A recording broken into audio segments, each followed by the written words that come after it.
I will call to order the zoning commission meeting for Beavercreek Township for February 25th of 2026. We're here, we only have one case to discuss today, but it's a big case. Do we start with the Pledge of Yes, sir. Allegiance? Or do you want a roll call first? Pledge. Pledge, okay.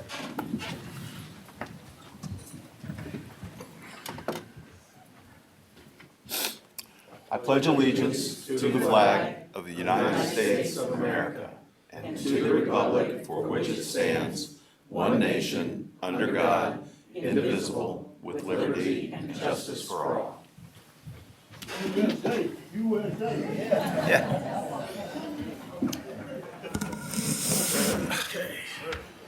I don't want this to break out into a hockey match now.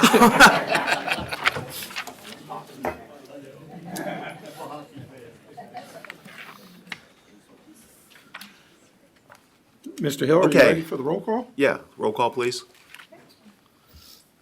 Mr. Pond? Here. Mr. Boland? Here. Mr. Brown? Here. Mr. Porter? Here. And Mr. Hill? Here.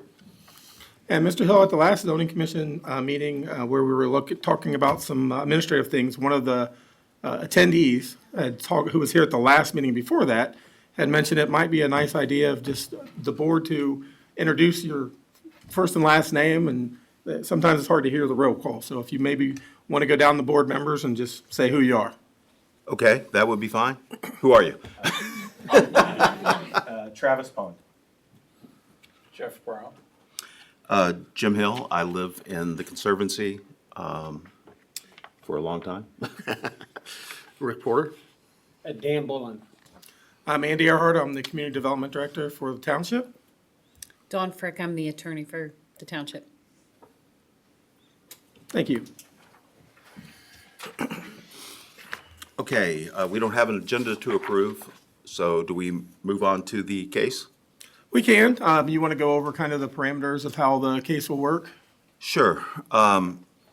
Basically, you should understand this is sort of phase two of a development. The rezoning has been approved already by the Beavercreek Township trustees. We're here to discuss a site-specific plan, and we will open this up to public debate or public comment, and everybody who is called will get 3 minutes to express whatever they need to express. We would like you to attempt to avoid redundancy. I mean, if you want to say "me too," that's fine, but there's no sense going over completely what somebody has said before unless you think you could say it better. With that, I think we're ready to, do we need to read the public notice? We don't need to, do we? No, we just start with the staff presentation. Okay. This is for case number 821-A Yes, sir. regarding Westville Woodlands specific site plan. What is the staff report? Sure, the applicants has submitted a specific site plan approval. The original case 821, was approved in June of 2022, like you'd mentioned already, which included conditions that will be reviewed within my presentation. First, we'll go over some specifics. This is the aerial view showing the extents of the overall property. For the audience, you can see it up on that screen over there. Here's the zoning classification. It is zoned RPUD, which is a planned unit development. And the site plan, which was submitted by the applicant, showing the home layout, the road layout, the open space, ponds, et cetera. Their grading plan and their overall concept plan. Now, the thing to note on this is there's two different colors of lots, purplish, hopefully it shows up purple on your screen, and pink. The purple lots are 65 by 150.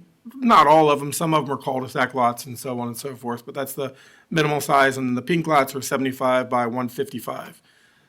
There's some walking paths and phasing lines that are shown on this as well. The utility plan, the pre-development drainage plan, this shows the areas that they have to capture drainage into. And with the second phase of this, which will be going to regional planning and the whole subdivision process, there'll be a specific drainage plan that have to be submitted to meet the federal and state requirements. Post-development plan and the landscaping plan. The thing to note on this is it's kind of hard to see on this. You might see it better on your set that I gave you, but there is landscaping proposed along most of that eastern property line. There is nothing to the south along those properties, and to the west is all open space of the development. There's also nothing shown to the north. There is 2 properties there to the north.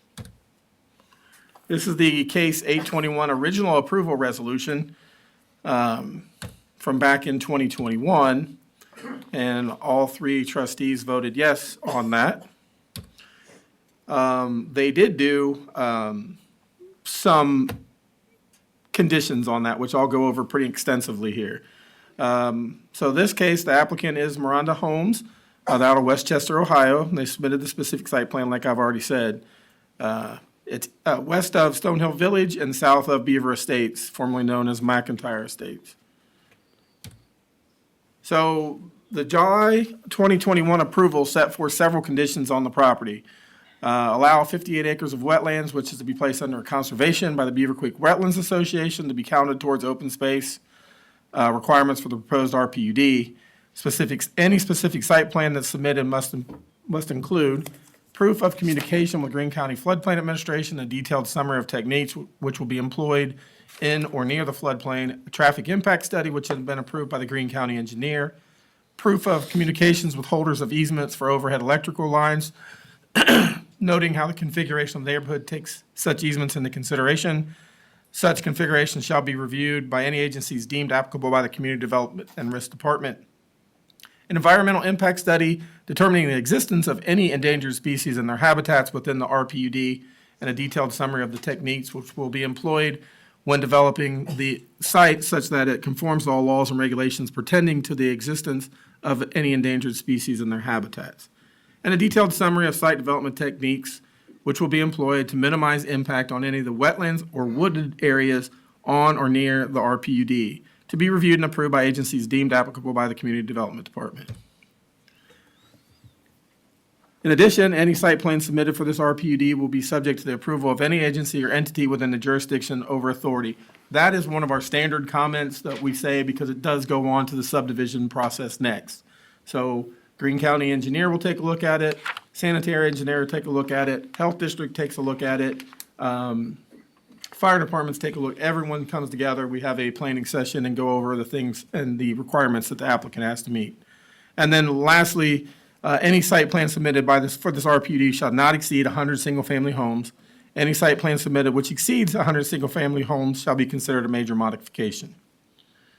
So there's also some pedestrian, recreational facilities included but not limited to walking trails, multi-use paths, and the associated parking areas for such. So kind of the assessment, my assessment of the plan, so the entire building area has been clustered to the east side of the project. This leaves the western side of the proposed development undeveloped. There are proposed entrances to the development off Fair Trail to the west and the Spindletop subdivision to the east, and Kingsway in the Beaver Hills to the estates to the north. Both are public roadways. Both of these existing streets are 50-foot right-of-ways. Fair Trail has curb, gutter, and sidewalk, and is approximately 26 feet in width, and Kingsway does not have curb and gutter or sidewalks and has approximate width of 22 feet. More assessment of the plan, the floodplain, this is a GIS overlay, so you can see the green and shaded areas are floodplain, and then the orange are wetlands. So within this plan, none of those areas are in the proposed developed area of this plan. So more of the assessment of the submitted plan with the conditions. So proof of communication with the Greene County Floodplain Administrator. And the proposed plan, none of the development will be in or near the existing floodplain/floodway. Condition 2B states a traffic impact study, which has been approved by the Greene County engineer. And in your bound packet here, it's listed on the side where all these kind of things happen. The traffic impact study is in there and was approved by the county engineer on January 26, 2026. Proof of communication with the holders of easements for overhead electric lines, noting how the configuration of the neighborhood takes such easements into consideration. There's a letter and correspondence back and forth with AES outlining their requirements for the project. And it says the plans provided do not create any major concerns with what is being proposed. Condition 2D states an environmental impact study labeling the existence of any endangered species and their habitats. A survey was submitted, conducted by Kilbane Environmental, took a look at that and said there's 3 possible habitats in that area: the Indiana bat, the long-eared bat, and the eastern Massasauga. Hopefully I said that right, snake. Survey indicates that preliminary indications and descriptions of the habitat requirements and the unlikely roostings for the bats. But there's to monitor that as they go through of any areas that are being disturbed to make sure that they don't find bats after they start. The eastern Massagua, there was a few small wetlands areas, but those were on the west side, and they didn't feel that those were going to be impacted by this development. A detailed summary of site development techniques to minimize the wetlands, as previously stated. Development's been clustered to the east side and not encroaching on the floodplain, floodway, or designated wetlands. The condition 3 states any site plan submitted subject to approval of any agency or entity or jurisdiction. Like I said, the subdivision process is still underway. There'll be several people who take a look at this at the technical advisory level, including the Greene County Engineer, Sanitary Engineer, and Health District. And condition 4 states that the plan has no more than single-family homes. This plan has exactly 100 single-family homes. In other observation, there's a section of the site labeled undeveloped space. And let me go back to, it's that light blue area out there. Let me find my mouse here. Light blue area to the left-hand side of the drawing.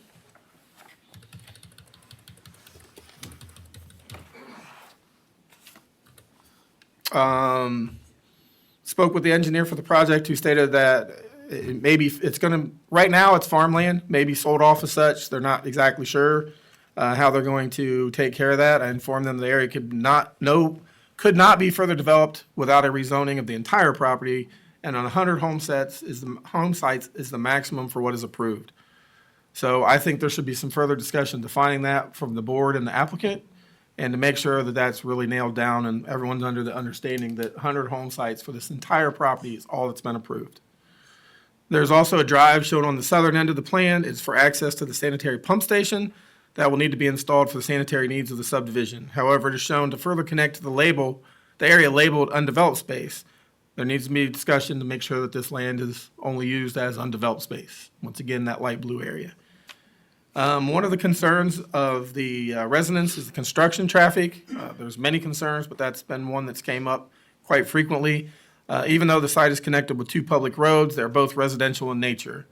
And discussion should take place with the applicant regarding how the roads will be utilized during construction, cleaned, maintained, et cetera. I spoke with John Schroeder, our Public Service Director, who states that it needs to be made clear that any damage caused to these roadways will be at the expense of the developer. John plans to camera this area, so he's going to go through with a camera and take pictures of the existing roadways. And if things get damaged from construction equipment, we'll be in contact with the developer. John will be. The lots depicted in 2 colors. The smallest lots designated in pink are 2.267 acres. The smallest lots in purple is 2.224 acres. Staff recommendations, with the exception of verifying, well, the environmental study was verified in the traffic study. I didn't change the slide, I apologize. Staff recommends approval with the following conditions. The area labeled as undeveloped should be further defined.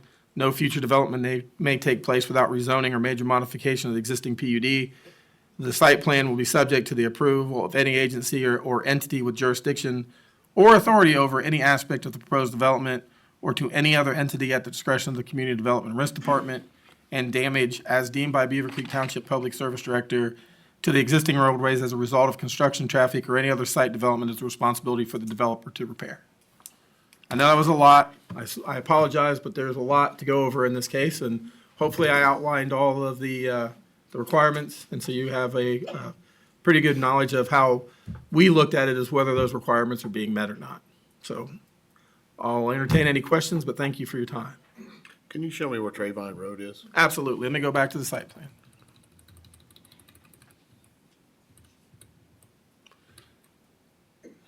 Trayvine Road is a little to the overall right of where this is. So you're seeing, let me see if it's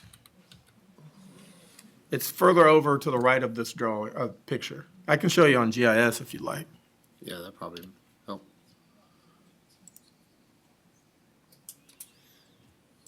Should have had this open already. I already know there's usually a question about the map.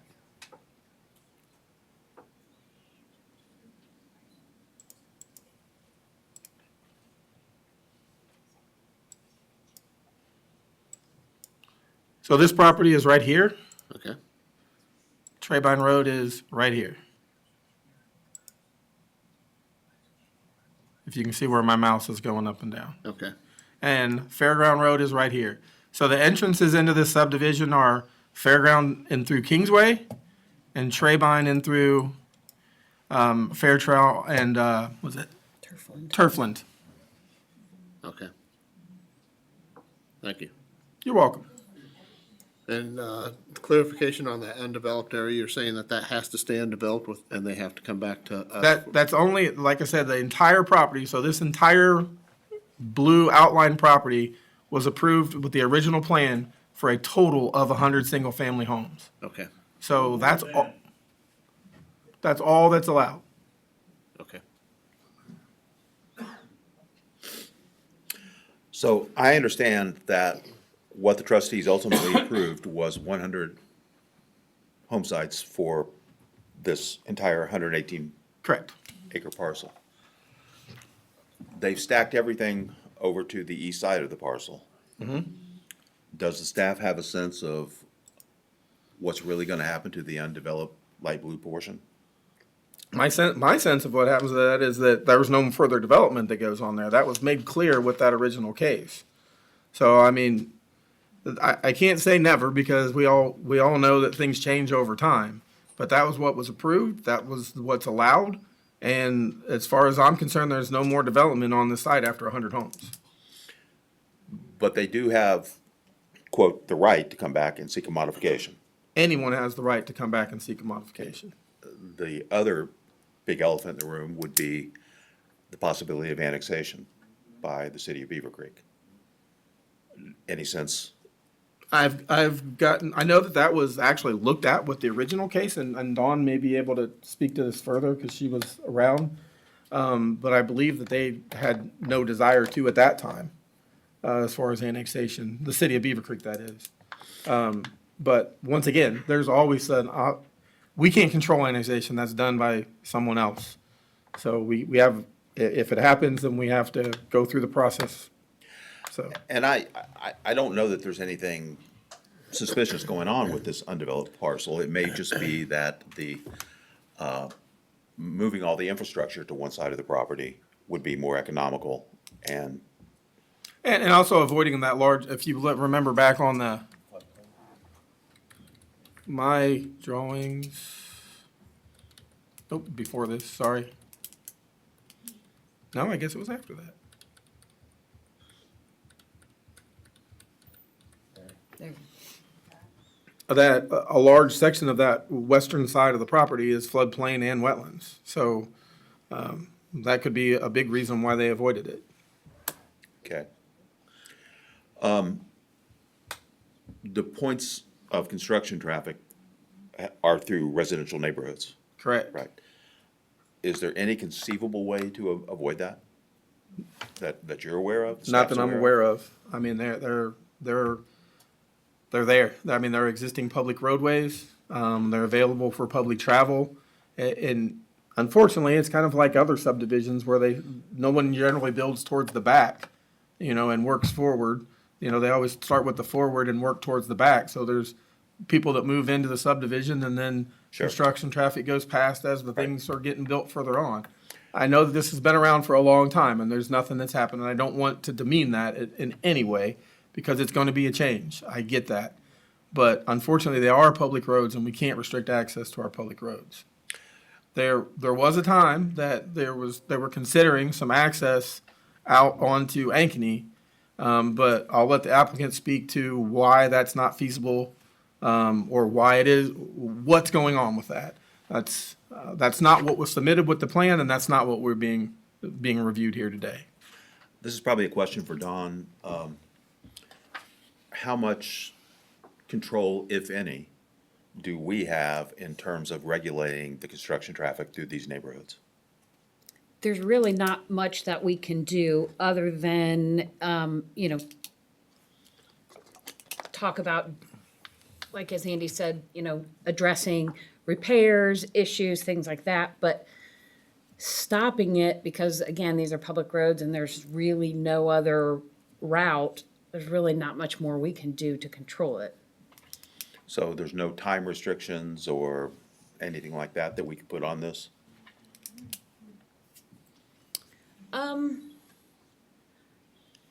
You mean in terms of saying, okay, construction traffic only between 8 and 5 or something along Exactly. those lines? I mean, you could certainly recommend that as a condition, something along those lines. The difficulty with that would be enforcing that, and the enforcement mechanism for that, because then you're gonna have to put, probably police or someone out there too, or rely upon, Well, we're already talking neighbors and cameras. stuff. Yeah. Right. So, I mean, it's something I think you could probably, recommend as a condition. Well, I mean, I if see we're no gonna put a reason why condition in not. there that the developer is gonna be responsible for any damage costs, they probably already have a common law obligation to take care of that, but it's nice to have it. So, I mean, there's nothing to stop us from making a recommendation to the trustees that there be a restriction, and if they either abide by it or they don't abide by it, and if they don't, we can cross that bridge when we get to it. I mean, I guess that's what I'm hearing. Yeah, I think so. I think you gotta be, if that's something that you choose to do, you have to be reasonable and think about, both sides of it, the developer side as well as the residential side. But agree with that. I don't see why that couldn't potentially be a condition. Okay. Anything else?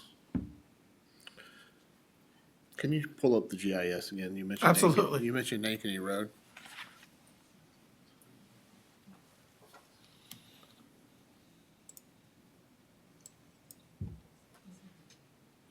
Ankeny's down here. There's an existing easement that runs back to this farm, but that's only for farm vehicles. And it's granted by these owners of these properties right through here.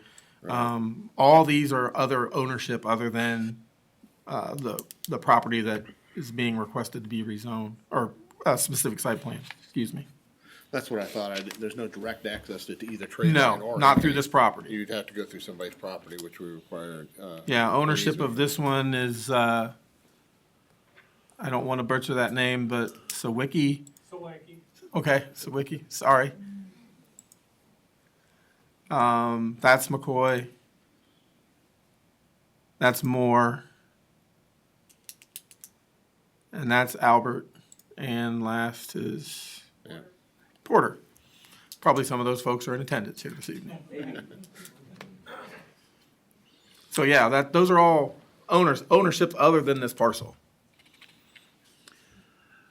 Don, I don't mean to keep beating this horse, but I think it's important that everybody understand this. Neither this commission nor the trustees has the ability to restrict, prevent traffic through these neighborhoods. The developers chose to dedicate these streets, which made them public thoroughfares. So we can't deny access to the public. Correct. We might be able to restrict it to some extent. We can at least try if we deem that appropriate, but we can't stop that. Correct.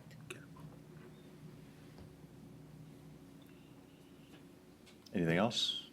Ready to hear from the developer, yes, if he's Thank you. applicant. We're ready to hear from the developer.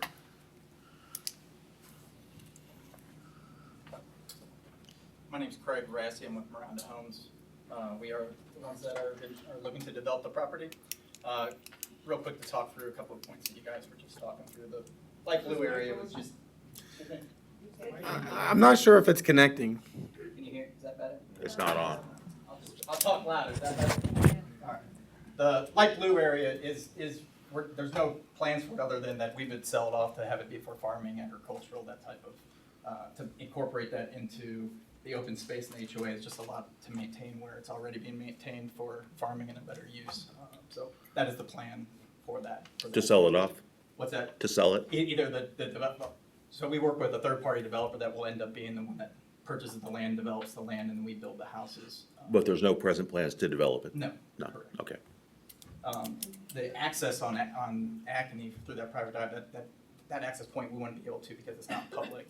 It's not a public road that we could bring construction traffic. And you don't own it? No, we don't own that private drive. Oh, okay. That's basically the group of homeowners that are along that access. There is an ingress egress easement there, but it's not allowed. It's not. Hear that very well. It's not wide enough. It's not a public road where you're going to be able to bring construction traffic through. Public roads is what would be, the public roads is what would be used for the construction traffic. I don't know what that is. Could you repeat all that, please, again?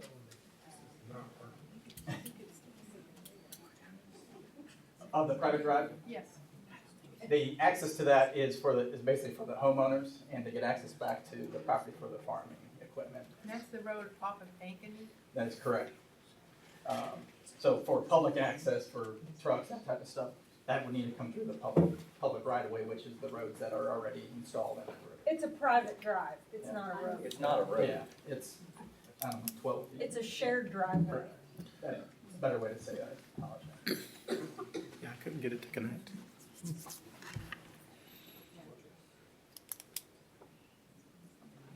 Give us just 1 second. I'll tell you what, if you'd like to stand here, Sure. you can Talk into your microphone. yes. All right. That way maybe people can hear. Just trying to Sorry, make I'll it work. turn my back to it. Is that better? All right. So if you didn't hear, blue area is, there's no plans to develop it. It's planned to stay as agricultural, have it still be farmed and better use than being as part of green space and having to be maintained by an HOA for that. So that is the plan that we have for that property. The private drive, as we just said, it's a shared driveway, not a private drive, excuse me. It's only about 12 feet wide, and doesn't have the ability to have construction traffic, or do we have the rights to have all the construction traffic go through there in order to get even into the community, and it just wouldn't be feasible to bring all traffic in there. There's no public roads that would actually meet up to it. So the access points would be, as I said, through the existing public roads. The question, I know you talked a little bit about time on, I guess, I mean, construction does occur. Obviously, all those houses were built, there's construction across the way. We're open to meeting with the gentleman from did you say the engineers? Our public service. Public Service Yeah. Department. We're open to meeting with them to talk through what that would look like, and how that would be documented, so. But as we know, there's other vehicles, things that are gonna be going through public roads and, snow shoveling, that type of stuff, so. But we are open to all that. I think those are the main three questions you guys had. We're excited to build the houses up here. They will be ranging, square footages, up to 4,500 square feet. It's going to be a range of ranch and two-story houses, as you've seen in the neighborhoods. Like I said, we're excited to get to the next step with you guys to build the community. Can you speak back into the microphone? Sorry. I was just saying that we're excited to be able to get to build up here in Beaver Creek and to be a good neighbor to all of you. Nope. No, I can't. I'm sorry. This, I don't believe we're at this juncture. the public part of the. Yeah, we're not in the public part of this, so it's not appropriate to ask questions of the developer at this point. We'll get there, though. As I said, with the transition between our community and the existing community, we are adding the landscaping buffers between the two communities so that there is, I'm sure there's several of you that are here in the meeting tonight that live adjoining to that property. So we are wanting to do a buffer for you guys in your rears and the rears of the customers that we would have, that we'd be building for. And I'm sure there'll be some more questions that might need to be answered. I don't have any questions. Anybody? Is there any questions from? No. And to the extent we get into the public portion of this, tell me if I'm wrong, because I'm new at this. The questions have to come through me to the developer. Yeah, Correct. yeah, come to the board and then you guys can address it to. Generally, probably the easiest way to do that is to kind of make sure that you kind of compile a list of things, Yeah, as we I will. go, and then once the public comment's done, we can have them come back up and address those things. It's easier than doing it one at a time. Okay. Any what? Thank you. Thank you. And with that, we would open the public portion of the meeting. You wanna wait until we get a mic? Do I'm sorry? I think he's looking for a Yeah, mic. we have a list of folks here. Probably the easiest way is to have who check to see if they would like to speak. So probably the most orderly way to go through it is start at the first and go down, and Melissa will call out the name, and then they can come up and have their time at the mic. Does that sound reasonable? That sounds reasonable. Are they coming up to your microphone? For right now, maybe?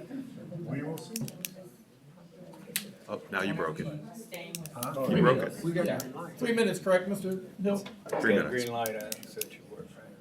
How do we time it? No, I think Lori's gonna time it. Okay. Yeah. Yeah, we're not. I don't know what's going on. Everything's working like it should there. Oh, no, that's. So I don't know. They can come up here. We can like move this podium. You wanna move the lecture over here? Yeah, sure. While they're working on that, is everybody signed in for tonight? Okay. And did you check mark next to your name if you wanted to speak? There's always something you don't anticipate. Yeah. Okay, that works. That can overcome. We're trying to make the best out of it. Does it work now or no? Yeah, you should be able to hear. All right.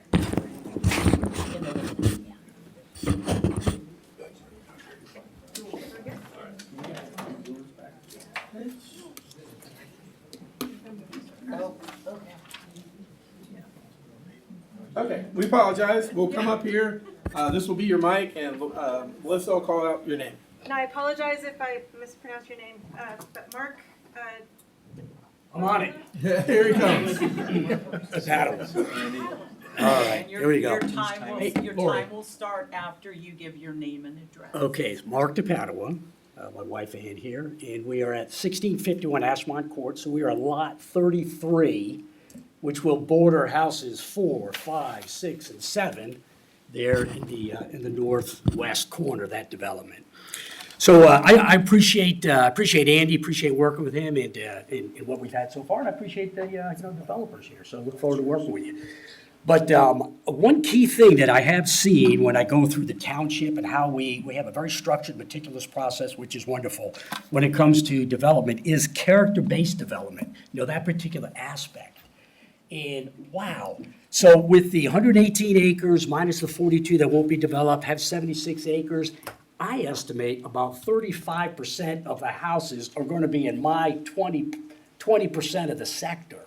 So what I would ask, if at all possible, I know this is a site plan, is there any way we can spread that out a little bit? I know there's a 10-foot buffer that you had talked about between the developments, but the character-based, I mean, it just seems like when you focus on this particular project and the surrounding environment, it's a lot different. It's gonna be terribly different, for us and for numerous others. Again, house 4, 5, 6, and 7 will border lot 33. That's us. We got about 280 feet on the border.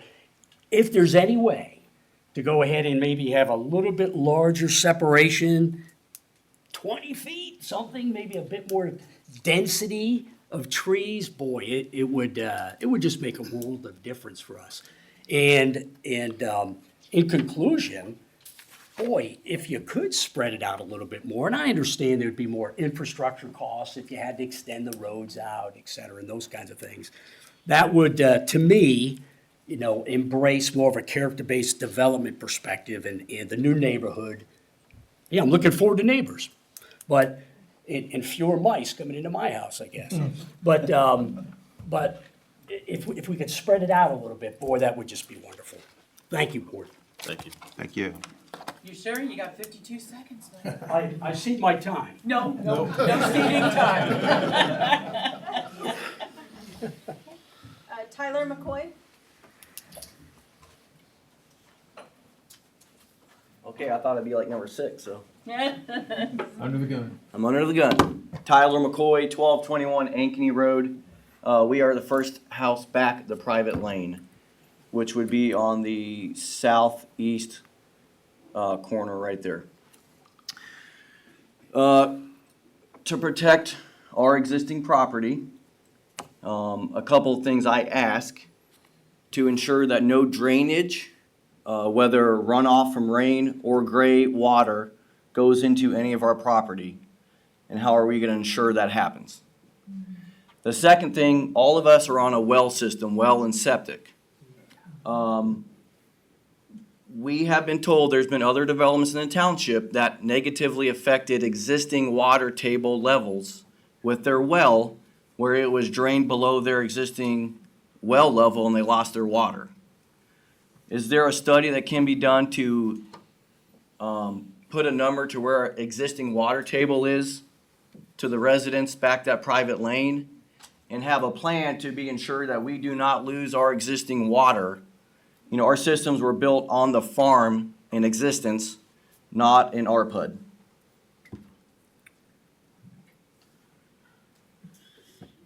The next thing that I noticed in the plan that kind of concerned me, you know, I appreciate you looking out for everyone in Stonehill Village to the east, but nothing was done for us on that southern line. We are not afforded a green landscaping fence. So I would ask that we are afforded the same courtesy that they are receiving, since this property is encroaching into, you know, right there at my property line. And quite frankly, I moved back there because it was a farm and I have that view, which I am now going to lose. So, I mean, I know you can't control it, but that is the reason I moved there, was to be at a farm with my kids, and I'm losing that now. Is there a plan for domestic water to be ran out to this development, and also natural gas? What utilities are going to be run to this development? I've not seen any of that addressed. So that is my questions, and thank you very much. Janet Huntsman?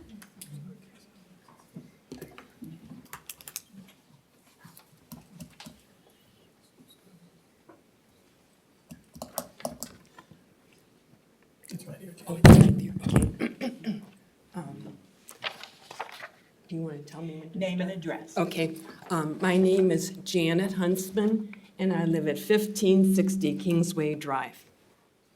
Okay. This hearing for case 821A should have been postponed until the below discrepancy was corrected.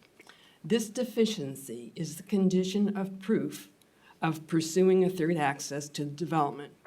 And the discrepancy is also in reference to this third access, in that this condition was presented to us at the trustees' meeting July 14th, 2021, and then omitted in the printed signed resolution by the trustees.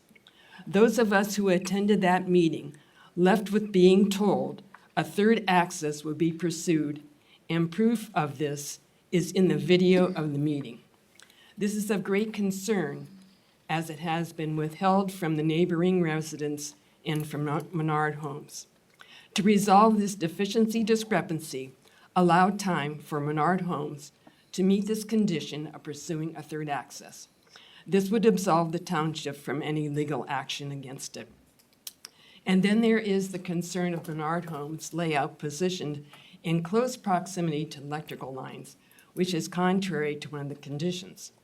Also, Menard Homes layout is so tightly packed, it looks like a lower-level housing project or an apartment complex, not congruent with surrounding neighborhoods. Redesigning with larger lots, meaning fewer homes, is necessary. All of the above need corrected and resubmitted. These are also critical and without corrections could result in legal consequences. We do not want to see the township be hurt financially for deficiencies that can easily be corrected. With new trustees now appointed, we need to see proof that they have reviewed the video of the July 14th, 2021 hearing, most importantly, the last 5 minutes, and have signed that they have done so. When Mark McIntyre presented his case on this property back in 2021, his application and supporting materials were so deficient to the point that the township had to pause hearings until more conditions were met. We love living in this township, and we want it to stay true to form. I have one question for Menard Homes is, will you contact the farmer that has farmed this land and tell him that there is farmland available for him? The questions really need to come through us. Oh, I'm sorry. I know, and Oh. it's just the way it is. Okay. And so I'll note your question, and we'll try to address. Okay, great. Well, thanks a lot. That's all. All right. Okay, thank you. Thank you. Thank you. Perfect timing, Jen. Oh, thank you. Okay, Brent Huntsman?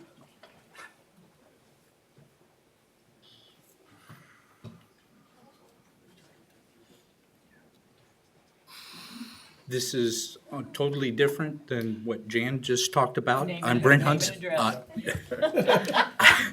I'm Brent Huntsman of 1560 Kingsway Drive.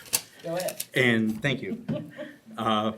The one of the main purposes of the commission, or of your board, is to assure the health and safety in all the constructions that you approve.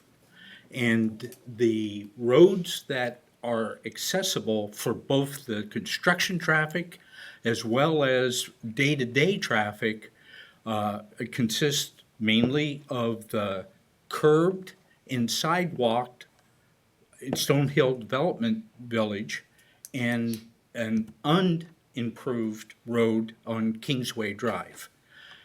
Is there anything that you can do in your review to ensure the safety of perhaps the people over the years worth of times that these roads are going to be used for construction and then afterwards? There is no room to, when you're walking down the street, to be safely off the road when big trucks come through and these type of things. So I would like you to consider the health and safety aspects for improvements for the roads that are going into that built area in order to ensure that the existing residents aren't put at risk. Thank you. Thank you. Jim McDonald? I would like to note, as Mr. McDonald's coming up, that's this email that I had received that you all have copies of. So- Oh, you gave, I brought 20 copies. No, I got you. They got it. We're all Hey, the great. same Hey, I page. appreciate you So doing there we that. go. My name's Jim McDonald, 1646 Tamara Trail, which is one house off of Kingsway. I just have one issue to address. It's the amount of traffic increase on Kingsway due to this development. So I, Sir, could you speak just a little closer to the microphone so we get, okay, do I need to back up? Don't. No, okay.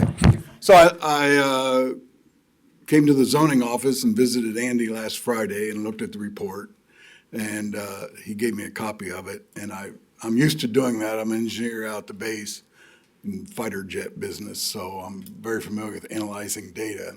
So I looked at their report, and we assumed a traffic analysis report would show that it is not a good idea for the health and safety factors for the human beings on Kingsway Drive, maybe some of the other streets too.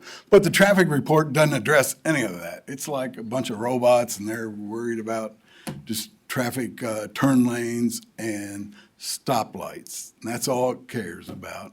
So I was disappointed with that. But I went ahead with my research, and what they presented of the survey they did, that there is one car going down Kingsway every 5 minutes and 10 seconds.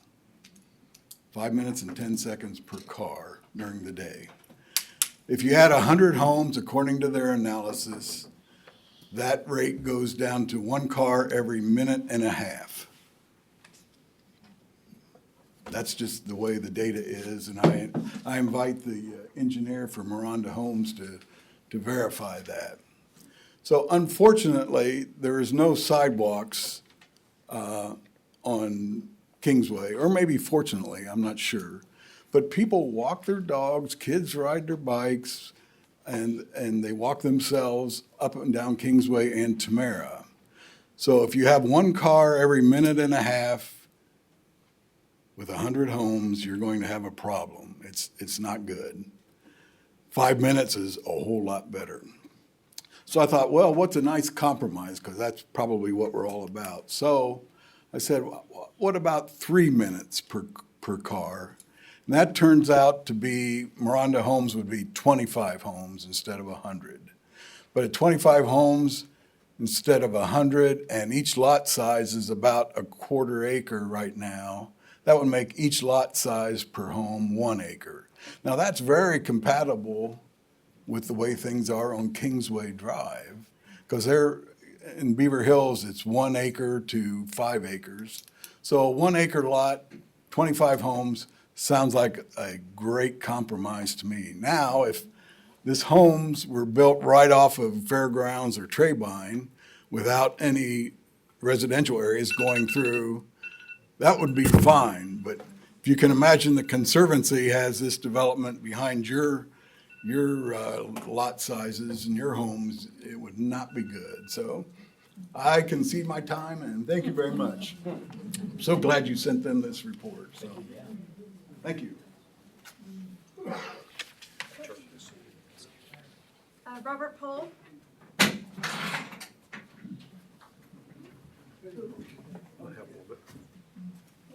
He's coming. Oh, yeah, watch that. Trying to trick people. And you're a fire marshal. I can't train them right on. Oh, I'm Robert Pohl, 1318 Homestead Drive. I run right along that Turfland thoroughfare that's going to be a lot of construction traffic, apparently. One of the other concerns we have down there is with the added construction of homes, maybe could we get some speed bumps put in? We have children that are sitting, each of those corners is a school bus stop. And in hours of darkness, that's not safe for the children to be out there either without something to at least slow down and keep the people looking at what's going on. So has there been any consideration given to the school bus stops being right along a main construction thoroughfare with large vehicles? And in that regard, slowing it down perhaps. I guess the other stuff should have already been accomplished for the school stuff that I was going to bring up earlier about because there is no increase in schooling in Beavercreek. They turned that down just this last May. With this having just been done, has the board of trustees considered the effects of another 100 homes and potentially 80 children going into these schools that cannot get expanded because it has not been approved? And finally, I guess the rest of it's gonna be mostly HOA stuff, but which HOA is it gonna be a part of? Are they gonna have their own? Is it gonna be a part of Stonehill?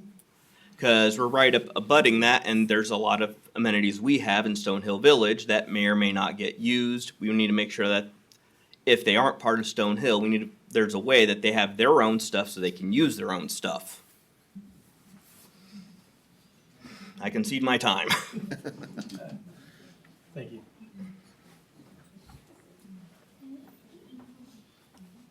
Oh, Mary Nutter?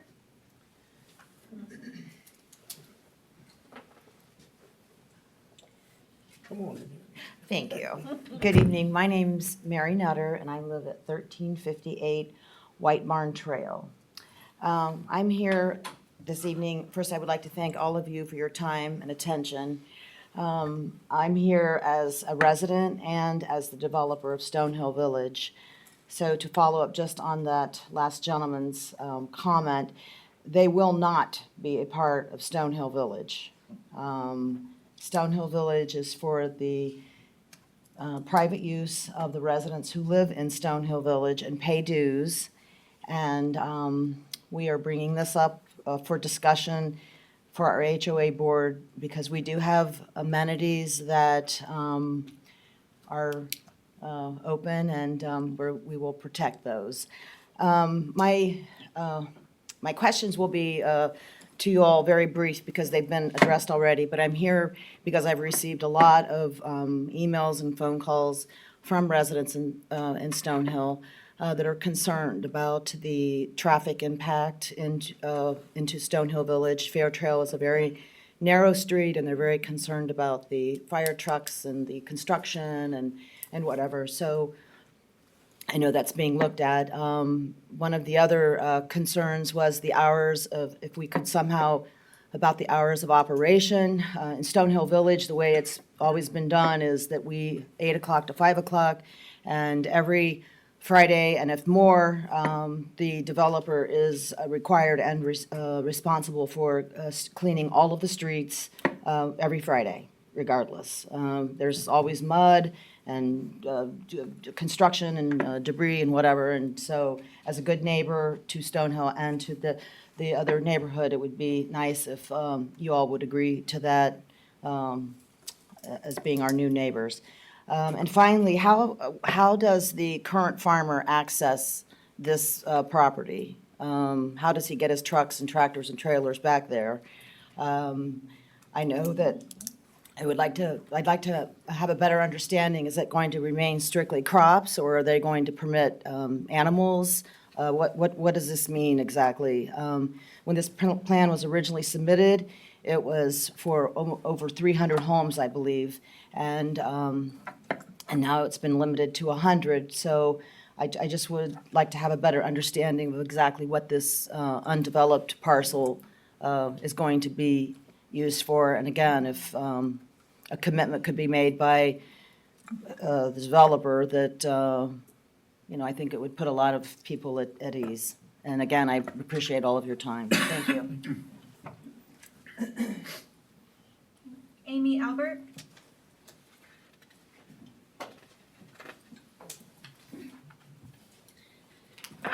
Amy Albert, and I'm at 1225 Ankeny, so it's on the south side of the development plan. I just had a few concerns, one of which was the lift station. If you are able to, if you pull it up and look where the lift station is, it is very close to our property line.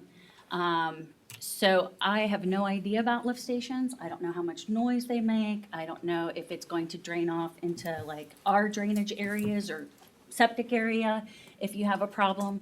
But I want some assurances or some more information about what exactly that's gonna look like, how much, and mostly the noise. And if you can't move it farther away, because there's plenty of green space there. And I know that on the underside of it, you can kind of see the satellite images. There is a creek bed, and this is on our side of the creek bed, like closest to our home. If you could put it on the other side of that creek bed, I feel like that would be sufficient distance. But if you can't, or even if you can and it's noisy, if you can also include or incorporate some landscaping of trees, just to mitigate some of that. The second thing was in regards to the roadways. I know that with us being a private lane, that is not a public roadway, and this is in reference to the, anything that's a public roadway from that would be addressed and need to be repaired. I just want to make sure that it's not just public roadways, that if for some reason, because I know you indicated that you would try to use Ankeny for the lift station and sanitation, that would be also included. I don't want to assume that it is. I want it stated. And if you do use Ankeny, because it is our drive off of Ankeny, that is something that we all agree to chip in and pay for. So by using it, you will also be expected to do so. And that's for maintenance of the blacktop, to plowing, to vegetation removal, like anything and everything that we're doing, you guys would be expected to do. And we're fine if you don't, and you don't want to use that at all, and you want to be removed from that. We're good with that too. The final thing that I had was about the 100 homes, and just to recap very quickly from the past, it was originally 300 homes. We all kind of compromised and said, okay, no more than 100 homes, but that was on at that point, the understanding of the entire property, not this condensed version, because it wasn't about the homes, it was about the density within that parcel. And that's why we agreed to 100. So clearly this is not, if you guys went back to through the meetings, or I could find it at some point and email it to you, but there was a density that we were trying to hit. And I don't believe that this does. Thank you. Jim Cotter, Coker? I think my wife must have. Oh, it may be Rosemary. I apologize. Okay.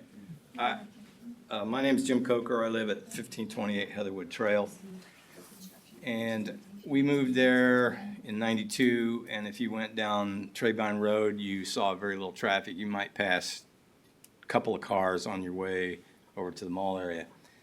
Now, if you don't see 30 cars, it's a light day. And if the intersection at Trebine and Fairground is a really bad intersection, and lately there have been a lot of accidents at that intersection. And I don't care where the access is from this development, if they're coming out Kingsway, if they're coming out onto Trebine, a lot more people are going to be going through that intersection. And one night there was a van on its side with a little girl propped up against a tree. And I think that intersection needs to be improved to handle this extra traffic. And that's all I have to say. Thank you. What? Well, the school issue has been partially addressed already. I don't need to repeat that. Thank you, sir. Rosemary Mackay?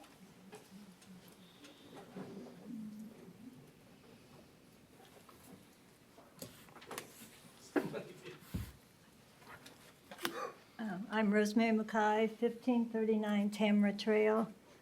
My main concern, and one of my main concerns, is the speed. I'm a walker out there, so I know what they're talking about. We have no sidewalks, we have no street lights. These construction equipment is going to run up and down either Tamara or Kingsway. And the cars right now, it's 25 miles per hour. When you're a walker, they do not go 25 miles per hour. And if we have these construction trucks going up and down that road, it's going to be something else. We've got to do something about the speed out there. And then I worry about the emergency equipment coming in and out of our subdivision. We moved out there for the peace and quiet, but that was about 40 years ago. And so, of course, a lot has changed during that time. And I agree about that intersection up there because we had some terrible things happen up there. But anyway, the fire equipment going in and out, the police going in and out, we're going to have something to help us navigate all that equipment. And like I said, the speed has got to be stopped. I can see these cement trucks and these dump trucks coming through 40, 50 miles per hour because it's a straight way. There's nothing to stop it. There's no speed bumps. It's just straight on down to the subdivision. So we need to figure that out. Thank you. Thank you. David Johnson?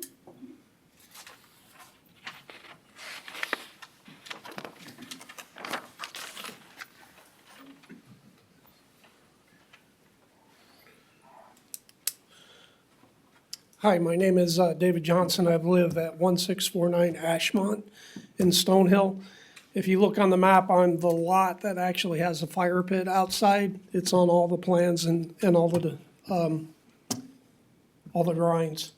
A lot of echoes to what a lot of people have said. I will approach it from a different perspective.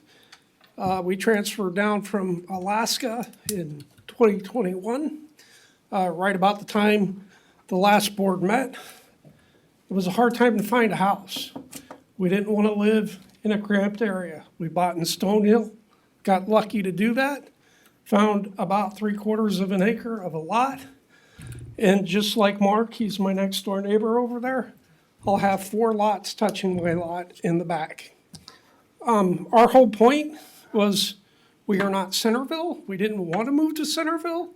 We looked at out in the country. We found a nice place. So when we go back to, there's a difference between density and like size. What we would request is like size. The gentleman with the traffic study said an acre. We weren't gonna go that big. I'm only on 3/4 of an acre myself. But if I wanted a bunch of neighbors, I could have picked a different house. And we didn't know about the cornfield going away back in 2021. So our whole thing is about like-size properties. And I can see the rest of my time because you all did a great job expressing. Thank you. Ron Sawicki?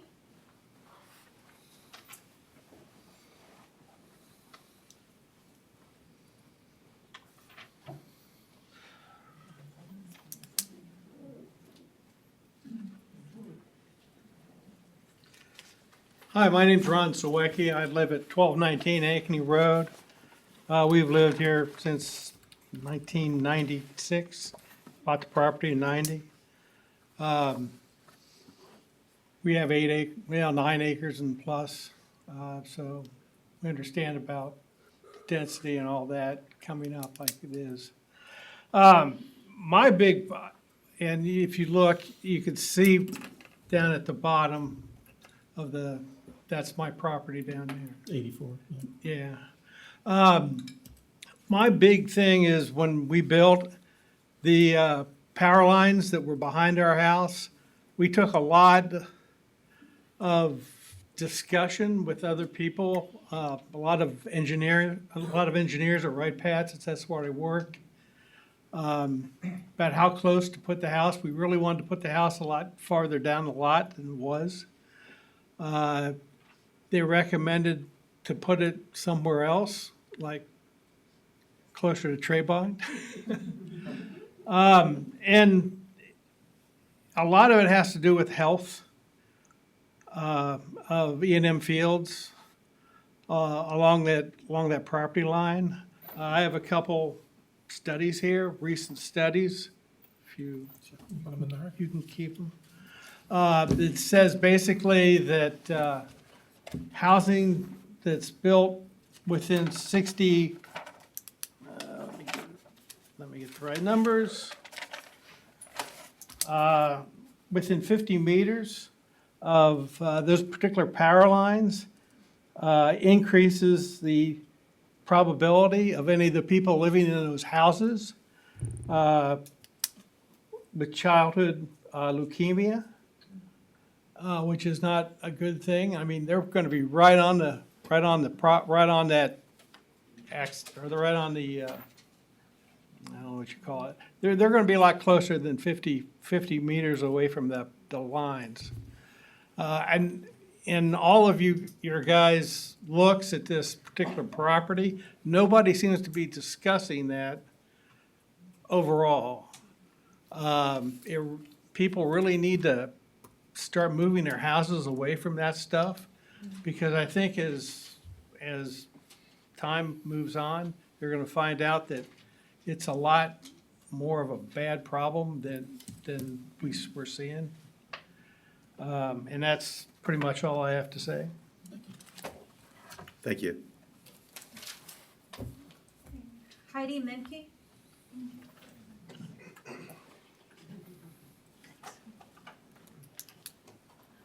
Hello, my name is Heidi Menke. I live at 1567 Stormy Court. So I want to say ditto to a lot of what has already been stated. One of the main points that I have is the safety of our streets. I live off of Tamara and Kingsway. And that is, my question almost is this. Stonehill was built 20-ish years ago. Heatherwood Trail was built 30 years ago. That subdivision that I live in was built over 50 years ago. And you call it a public street and you can't do anything about it, but yet it was never set up to have that kind of traffic. We don't have sidewalks. We do walk a lot. And what the one gentleman who talked about, if there's less density to maybe 25 homes, having 25 homes will obviously be an increase of traffic, but nothing like 100 homes. And it's going to be a very unsafe situation. So adding, I don't know if you can do this, how do you add sidewalks to a subdivision that never was designed for sidewalks? That's called taking private property, an eminent domain. And that's going to be another legal battle. So my real concern is maybe cutting down the density because you have a very big safety issue. Because I understand they'll go through, and that's the approved way through Stonehill to go for the construction. But Kingsway is a straight shot to Fairground Road. And that's going to be very busy, including Tamara. Thank you for your time. Thank you. Robert Cunnin?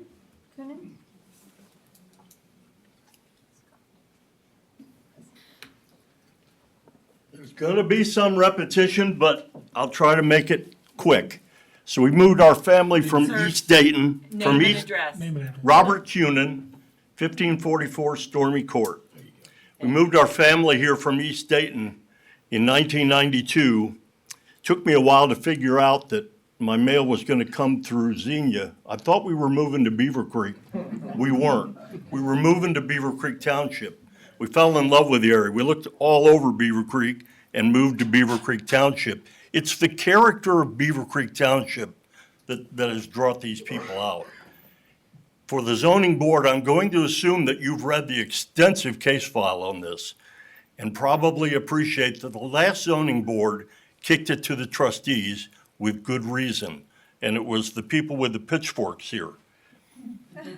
What the trustees did was reported accurately not more than 100 homes, because the people in this community were expecting the zoning board to give us like character. It's the character of the township versus the character of the city that makes all the difference, that makes somebody buy a farm. That's why we're here, and we're hoping that the zoning board takes a long view of this. The edge of the city used to be on Dayton-Xenia Road. The edge of the city now looks like it's on Treybine. We know change is coming. We don't expect you to change everything to stop progress, but the character of the neighborhood, matching what Beaver Hills has, somewhat close, and not more than 100 homes, doesn't mean that the developer should put 100 homes into the plan.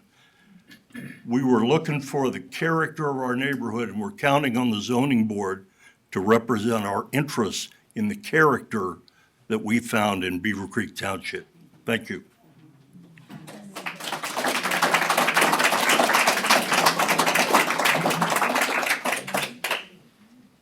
Zach Farks? Farkas? Zach? Is there a Zach here? Oh, he said he's good. Oh, I apologize. I apologize. We won't make you speak. Okay. Sorry, it must be Jackie Mays. Sorry, the check mark was a little further out. Jackie? Jackie Mayer. Sure. Yes. All right, now we're. It's hard to read, sorry. I've been called worse. Jackie Mayer, my address is 2840 Ashcroft Drive. I'm also the executive director of the Beavercreek Wetlands Association.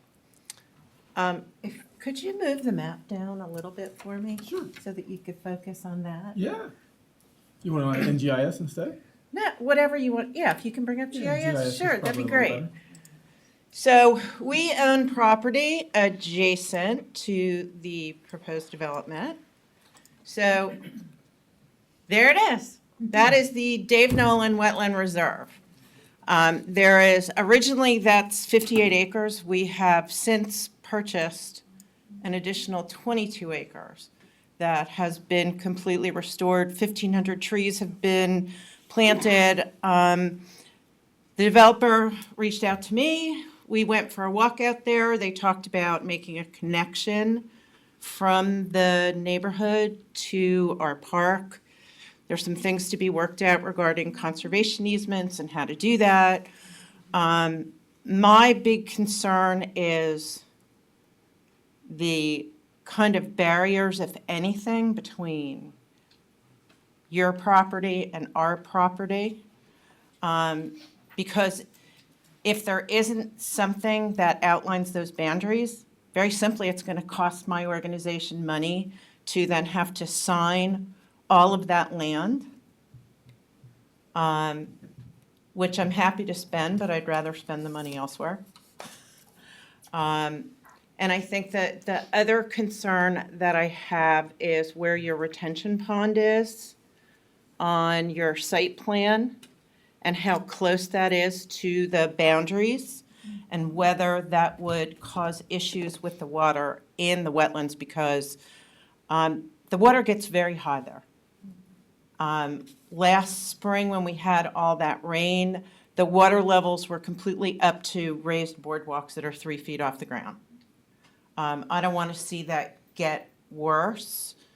Climate change does have something to do with it, but I don't want any man-made issues that might affect that property as well.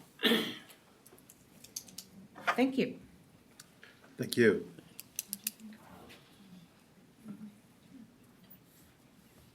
Ryan Leffield?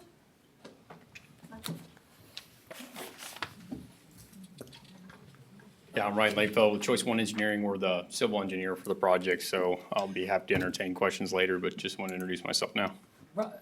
Name and address. Ryan Layfeld, Choice One Engineering, 2633 Campbell Road, Cindy, Ohio. Thank you. Chris Sheffield?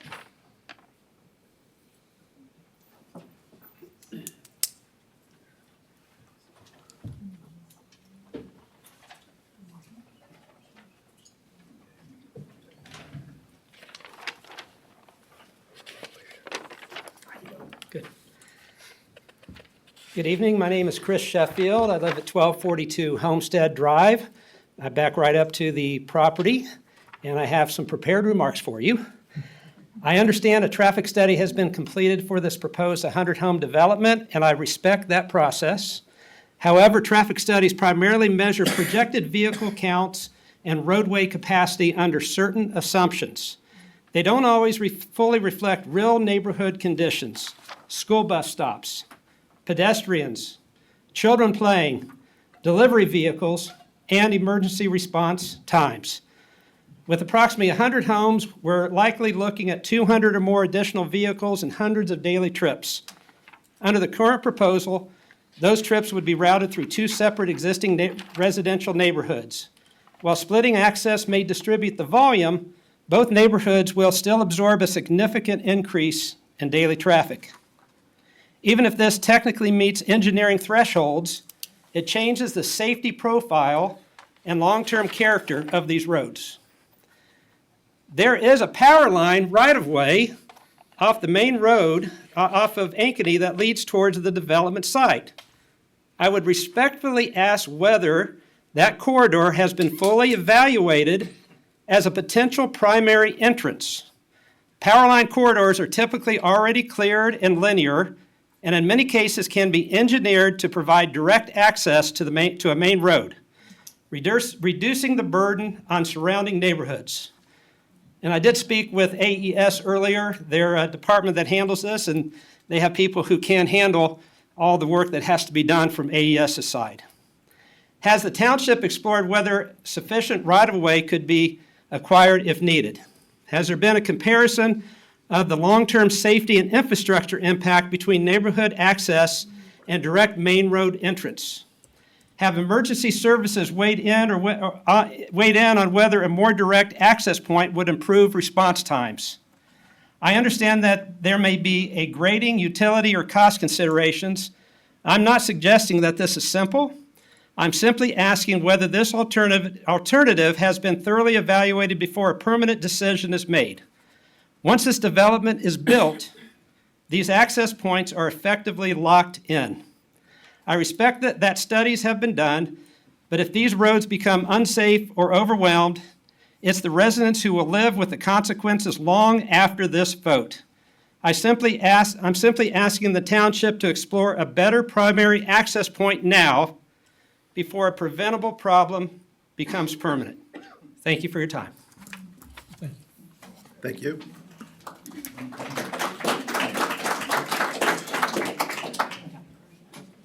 Jane Dockery?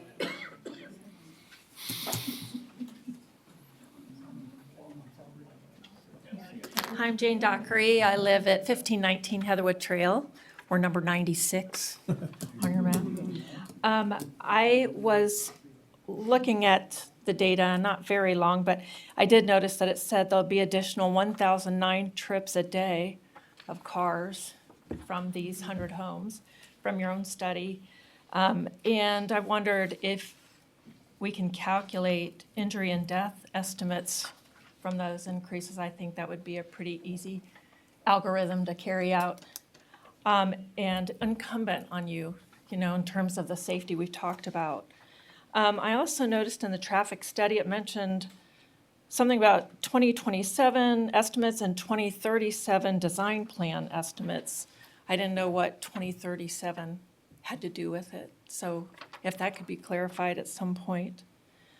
I also wonder with that light blue shaded area, the undeveloped land, if it were sold to a farmer, how would the farmer access it with no roads to it?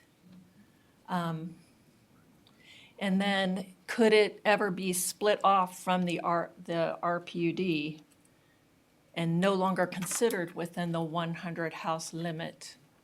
And what the impact of that would be on the wetlands and the water, since we're all on wells, et cetera. I think everything else on my list has been covered. Thanks. Thank you. Amber Dennis?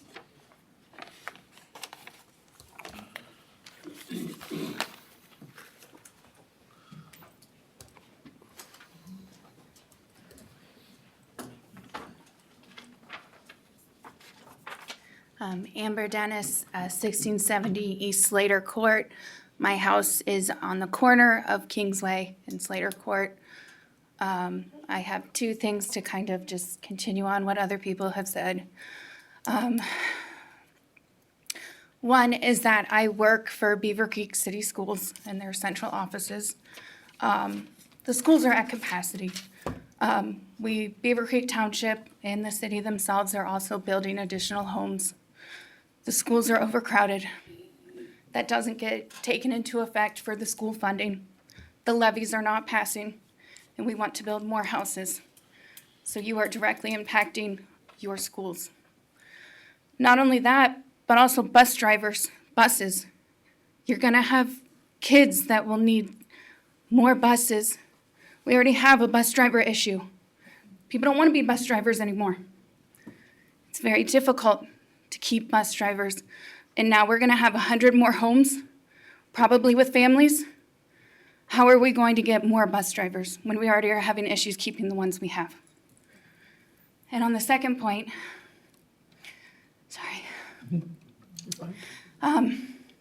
those are my kids that the neighbors have talked about. I have a 5-year-old and a 9-year-old. We moved in almost 3 years ago. I didn't know about this. If I had known, I don't know if I would have moved there. My kids walk on those streets on Kingsway. There is no sidewalk for them. We've taught them to ride their bikes on Kingsway. They walk and ride their bikes to their friend's house. I want my kids to be kids and play outside. And this will directly impact that. I don't know if I will feel safe with them being kids again outside. How do I know that they won't get hit? How do I know that with the influx of additional homes that they will be safe? The only people that drive back in our neighborhood is the people that live in our neighborhood. That is one of the reasons I bought that house, was that my kids could have a childhood not centered around technology, but to be outside. And just to please think of the safety of those families that you are directly impacting. That's all.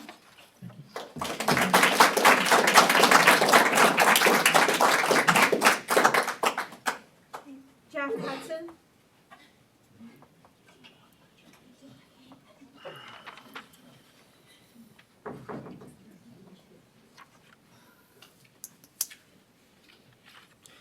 My name is Jack Hudson, 1488 Huntland Court North. My wife and I have been there for 16-plus years now. Thank you for the opportunity to just speak briefly. So, yes, from both of us to all of these comments and questions that have been so well stated earlier this evening. Just want to ask one question to the commission here. Will you consider in your deliberations and your recommendation of the trustees the following? The question about the character and density of the proposed housing. Will you consider that as you deliberate and then provide your recommendation to the Board of Trustees? And will you consider the question that was brought up about the 2021 meeting where it was stated that the question about access to Ankeny from the proposed development would be addressed but did not show up in the minutes? And will you consider the impact on the infrastructure? Schools were just mentioned very well, but also on Treebine. Over 16 years, we've seen much more density of traffic and cars going faster, trucks going faster. The 35-mile-an-hour cautionary signs on Treebine by Stonehill essentially don't do any good. We see traffic doing 55, 60, 60-plus through there, not just cars, but trucks. Will you consider in your deliberations and recommendation how that's going to be addressed to include the Fairgrounds intersection on Treebine and then further to south on Dayton-Xenia, traffic lights, roundabouts, to get things slowed down because it's really hazardous. Thank you for listening. Thank you. Robert Craven? You'll have to correct me. It's close enough.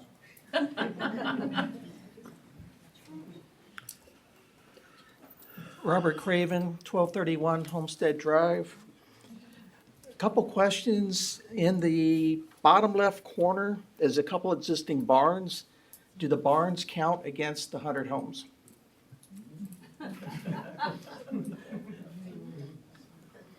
It says up to 100 homes, but you got barns on the property that have not been addressed at all. The setback between the subdivisions, I believe the gentleman said 10 feet. If there's anything that you can do to increase that buffer, taking out some of the vertical homes, shifting them to the end of that subdivision, or to that roundabout. And that way you can move the homes away from us and still reach, still be within that green space.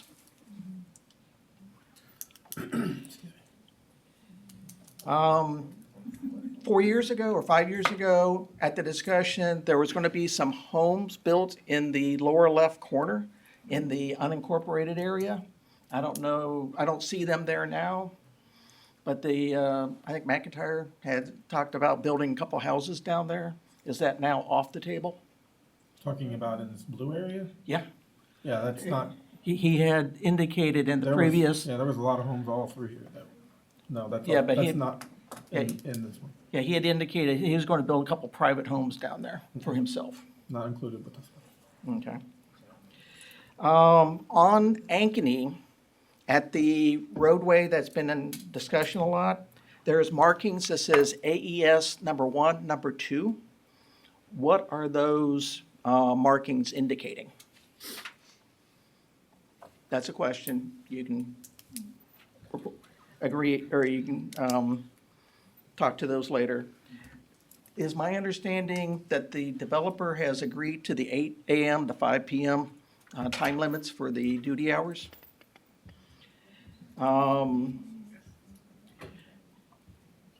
Can we get a speed hump in on Fairtrail? And lastly, out on Ankeny with all this additional infrastructure, there is no sidewalks between the school and Trabine. Can a sidewalk be installed along Ankeny? Maybe the folks over on the other side would like to have some sidewalks in their subdivision as well. Thank you for the time, and I yield back to the membership. There is no subdivision on Ankeny. That's it. That's it? Yeah, Yep. unless you want to open it up so anybody No, who there's no didn't do it. subdivision That's all on that checked. Ankeny, but there's no. I'm sorry. That's all that checked that they would like to speak. Okay.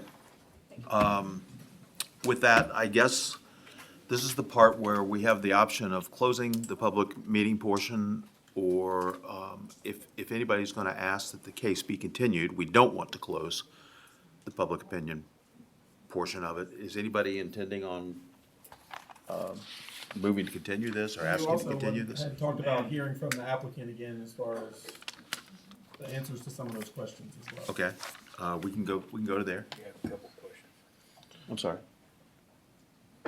Yes, I would like to come up and ask a few questions if I may. Yeah. sure.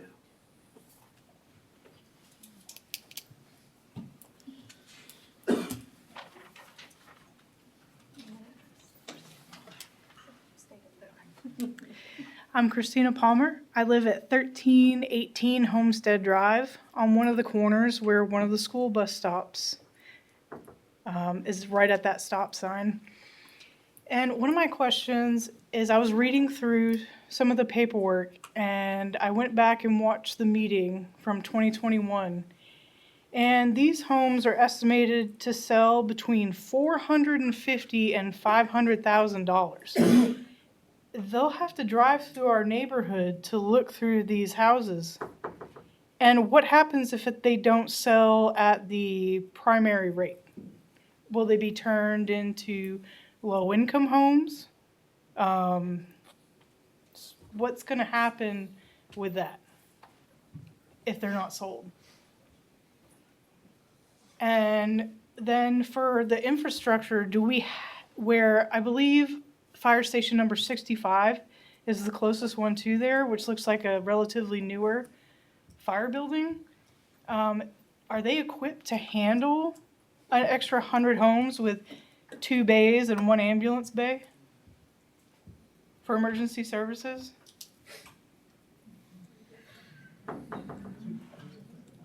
And I don't, and my other question is, if you plan on building family homes, I don't see anything for children on this plan. No playgrounds, no clubhouse.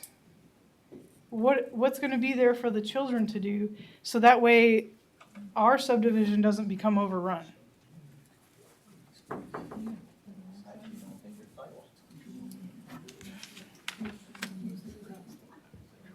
That's it. Thank you.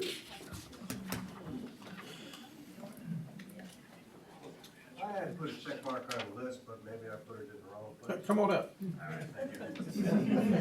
Maybe it wasn't dark enough, I don't know. It's there, I swear it's there. We tried to get them all. We might have missed one. Carl Hydrick, 1650 East Slater Court.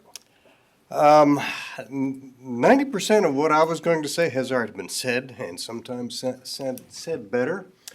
I did go through the traffic report. I'm not a traffic engineer, but I are an engineer. But when I read the summaries, everything looks great.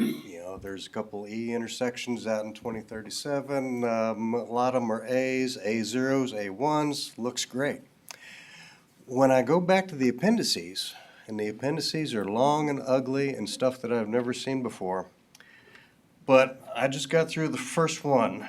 Appendix E was, let's see, and I wrote down, it basically was the first one. And it talks about 532 cars coming south and 584 cars coming north in 2037. So I do my simple engineering math, and that's every 6 seconds a car is coming that way, and every 6 seconds cars coming that way, every 7 seconds a car is coming this way. And this is at the southern entrance onto Tradeline. We're going to do that without a traffic light? We're going to do that without killing people? Yeah, I don't think so.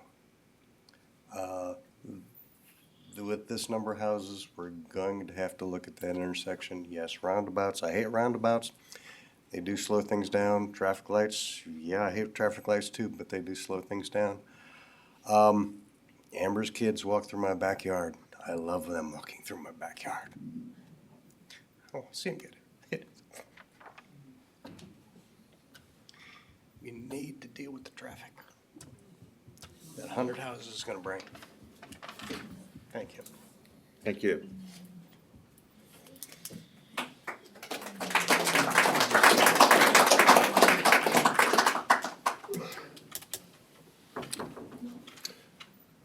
Anyone else?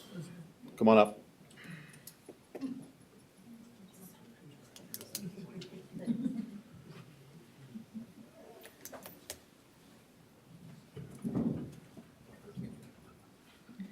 Hello, my name is Juanita Rowley, and I live at 945 Riverview Court, which is down Fairground Road just a little bit further. A couple of things that have come to mind while paying attention to this meeting is definitely the traffic we have experienced at Hilltop and Fairground. Massive amounts of traffic, bad accidents. They're finally going to put in a roundabout, which is a glorious thing. We don't have to run out there multiple times a month for accidents. This increase in traffic that I'm seeing out of the residential area onto the more thoroughfares, onto Treevine, onto Fairground, it's reminiscent of exactly what we've been living with. It's going to cause problems. It's going to have accidents. Even for the cars sitting at the stop signs, they get involved in accidents from the other vehicles that are coming along. This has to be addressed so that that doesn't cause the kind of problems that we're experiencing with the damages and the injuries and the deaths that we've seen just a little bit further on down the road from you guys. That's a huge one. The second one is that the developer said that he was going to put in some landscaping between the development and the properties on Kingsway, and I would really like to know what the nature of that is going to be and see, what their plans are for the actual separations. Thank you very much. There was a lady over there, Mr. Hood.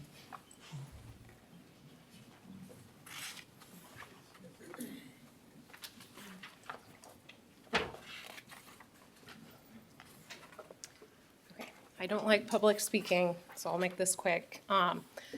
A lot of you have, Michelle Lockhart, 1565 Turfland Boulevard North. So a lot of you, I echo what the vast majority of the room's already said, and many of them have said it better than I could say it, but just, hitting on the high points, really the density of the homes is what concerns me. I have similar concerns with Amber. I also look at the intersections of Fairground and Treybine and Dayton Xenia and Treybine. Was it a year ago that the Fairborn High Schooler died on that intersection? And yeah, and I keep hearing things about 2037. My son's over there. He'll be a high school driver in 2037. So I moved to this area for the community, for the strong schools. I don't know if you all are aware, but all of 5th grade at Treybine is in trailers. Was that a surprise to some of you? Yes. All of 5th grade. The school is 13 years old.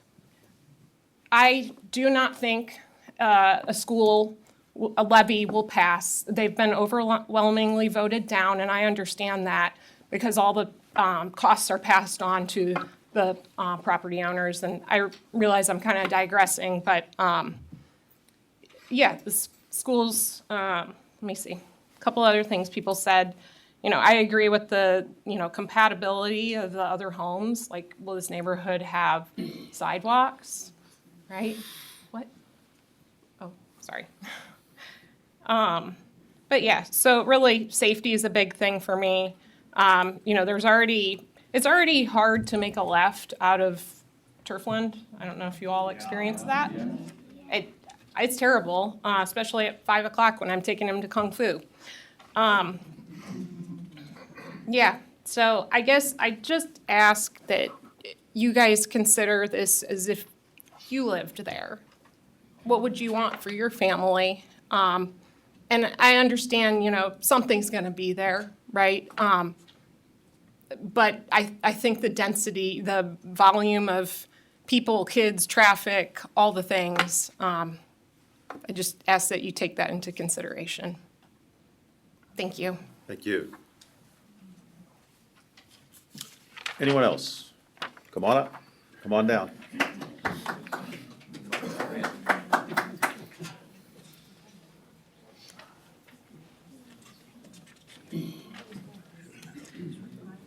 Joe Gross, 1643 Ashmont Court.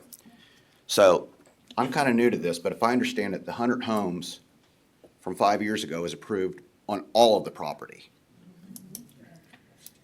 And now you want to put 100 homes on just this much property. That wasn't the intent of what they propped.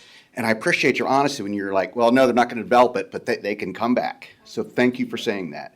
It almost feels like they're pulling a fast one on us. 100 homes on this big a property. Well, we're not going to develop this. Seriously, that's the way it looks. The 100 homes was based on all of this, correct? Correct. 5 years ago? And now they're going to put the 100 homes here in this size. Is that accurate?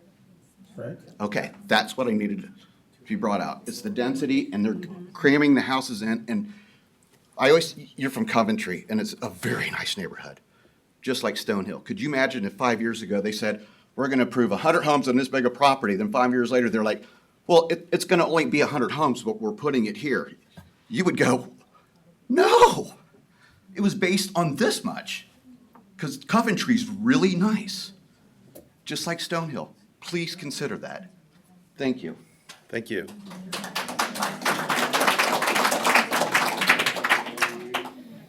Come on up.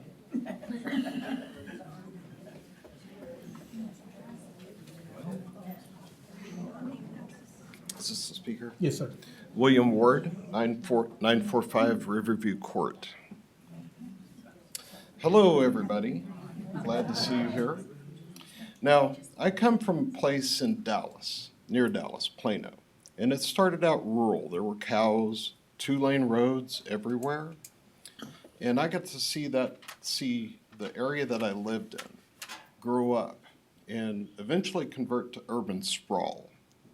Now, over the course of time, those 2-lane roads turned to 4-lane roads with stoplights, and it was very planned out. So as the subdivisions came in, those roads expanded. So right now, we're facing a similar situation. We already have a bunch of new houses down the way here on Hilltop and Treevine. And, you know, my wife came up earlier and she mentioned that intersection at Hilltop and Fairground. And I was just passing through that intersection a week ago. And behind me, my wife said, "Oh my God, are you okay?" And it turned out that the car right behind me was involved in an accident, a terrible accident. I don't know if anybody got hurt, but the police were right there immediately, thank goodness. But, you know, looking at these properties on 1/4 of an acre, was that number 400,000, was that legit? That's what these properties are gonna command? I mean, I'm asking the question. We'll have to ask that. Okay, 400,000? It's gonna be. Well, okay, you We'll can't. guess that. How many square feet are these homes that they're gonna fit on a quarter of an acre? I mean, to me, this sort of progress is a little bit, I mean, the density's insane. And if that's gonna be the kind of subdivisions, we already have the duplexes that are coming in. They're there, they're probably ready for people to move into. And the traffic is gonna be really building up quickly, and the roadways just probably aren't gonna handle this for very much longer. So if there's a lot more subdivisions like this planning to go in, the roads are definitely gonna have to be improved. And that's my comment. Okay. Thank you.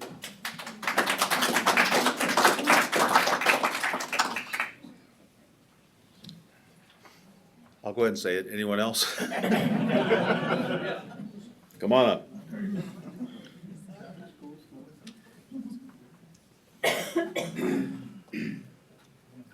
Rocky Applegarth, 1519 Kingsway Drive. My property looks like about 7 homes will come adjacent to it. And I'm just asking developer, what would the buffer be there?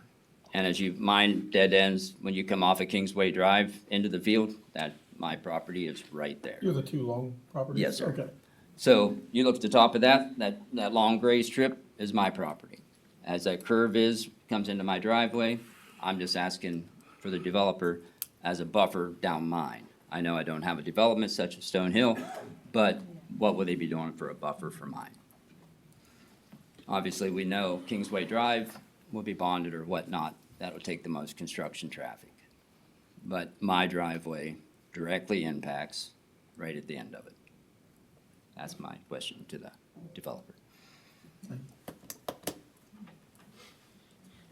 Thank you.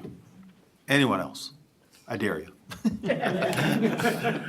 No, seriously, anyone else?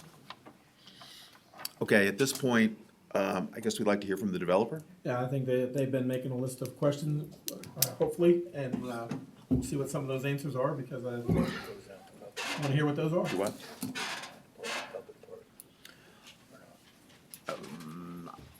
As long as this exchange is going on, should we leave the public portion open? Yes. Okay. But they should always speak when. Do you, are you prepared to address some of the concerns? Yeah, I have to start with some of the traffic engineer. Okay. Name and address again. Yeah, Ryan Lakefeld, Choice One Engineering, 2633 Campbell Road, Sydney, Ohio. I'll go through some of the technicals quick, and then I'll let Craig address some of the other items. Namely, utilities that are going to be extended to this subdivision. There will be water and sewer that's extended through Greene County Sanitary Water. So there won't be any wells, septic, the like, and the mention of gray water leaving the site. There are very stringent code that's established through the EPAs and specifically the OEPA that we have to establish and abide by those laws. Spills are serious things, so these systems are designed with capacities at bay to understand. And we've done a capacity analysis with Greene County engineer or sanitary engineer already to understand what those capacities are with the existing infrastructure. They have looked at that and reviewed that and said that's okay. So we've already done those studies to those connection points to ensure that the sanitary will not become a issue in regards to something overtopping that, the lift stations, for example. The next question. Wells, but what about septic? No, we have gravity sewer that'll go to that lift station. So that'll be treated all through Greene County Sanitary's wastewater treatment plants. So there will not be anything of the like on this development. How big would that uplift station be? Is just gonna handle all those homes back in there? It'll handle all 100 homes, that's correct. And how big is that gonna be, square footage wise? That layout is per the Greene County Sanitary Engineers standards. So that is exactly their layout. That's exactly what they want. We talk about the location of that specifically. The grading plan might be easier to kind of show why. There is an existing ditch, swale, what have you, whatever you want to call that, through that property that's really being left alone, so to speak. We've talked to the Greene County Sanitary Engineer as well as long-term planning. That's where they requested that we had that placed. We can try to move that a little bit further in conjunction with them, but a lot of that's going to come down to where they kind of want it as well. So we're working with their staff to understand where that's really being placed. The other component with that is a lot of people bring up, well, what happens when power's out? You need power to run pumps. There is emergency power that is supplied to that. There will be natural gas. That's what the sanitary folks in the county require. So that will be brought there as well. So other utilities that'll be extended through here is natural gas, electric as well. So the standard stuff that you typically see in most subdivisions. The other component that was discussed was drainage. We are abiding by all Greene County regulations, the state of Ohio and federal regulations when it comes to stormwater runoff. There's a very strict code that says we can only release so much. So a lot of this code, we are significantly reducing the release rate of what the current sites see today. So they are very throttled back. That's why you see those size of basins that are out there today. So all that is stipulated and mandated through Greene County's code. So we have to follow that, and that's something they will review and approve before any shovel could ever be put in this ground. Last but not least, the traffic impact study. Traffic's been mentioned a lot. The codes that we're establishing and abiding by are typical engineering design practices that are accepted by Greene County, the state of Ohio, and further jurisdictions even beyond that. The 2037 stipulation is a 10-year growth model. That's what we are asked to by these different codes and design manuals of what we need to project out. Because obviously they don't want us to just project for today, because obviously we understand things change, things grow, there's always more traffic in regards to how things manipulate change over time. So they want to understand that there is some additional capacity at the point a 10-year capacity is gone. So all that stuff's incorporated, traffic crashes, all that stuff's included in that report. And all that was reviewed by the Greene County engineer and their third-party reviewing team, and that was reviewed and accepted. So I'm happy to take any other technical questions you guys may have for me. But you don't know how big that uplift station is gonna be? Is it as big as this room, as big as the house? I don't remember specifically how big it is. I mean, the infrastructure is in the ground. What you're really gonna see, I believe that they require it to be fenced off. There's screening that they require with it as well, the county specifically. So what you see is really there's a panel that has basically their working components with the electric, the pump controls and stuff like that, that they're operating the system above ground, and some other components that they use as well to have proper maintenance of that system. It's big enough that they can bring in their trucks so they can vac it out, clean it out, whatever it may be, pull pumps, whatever necessary maintenance they need to ensure that it's operational. How are they gonna access it? Would you like me to address that? How are they gonna access it? So there, at the end of that cul-de-sac on the south side of the site, there will be a drive that's, an asphalt drive that's back to that lift station that was requested and mandated by Greene County Sanitary Engineer. Does this sit down in like a concrete vault or something? Yeah, there's basically a concrete vault. If you can think of a manhole structure that you typically see in a street, it's a similar style product that's basically in the ground where all that flows to, pumps up through force main back into the existing gravity system. Great. Anything else? Craig wanted to have some comments as well.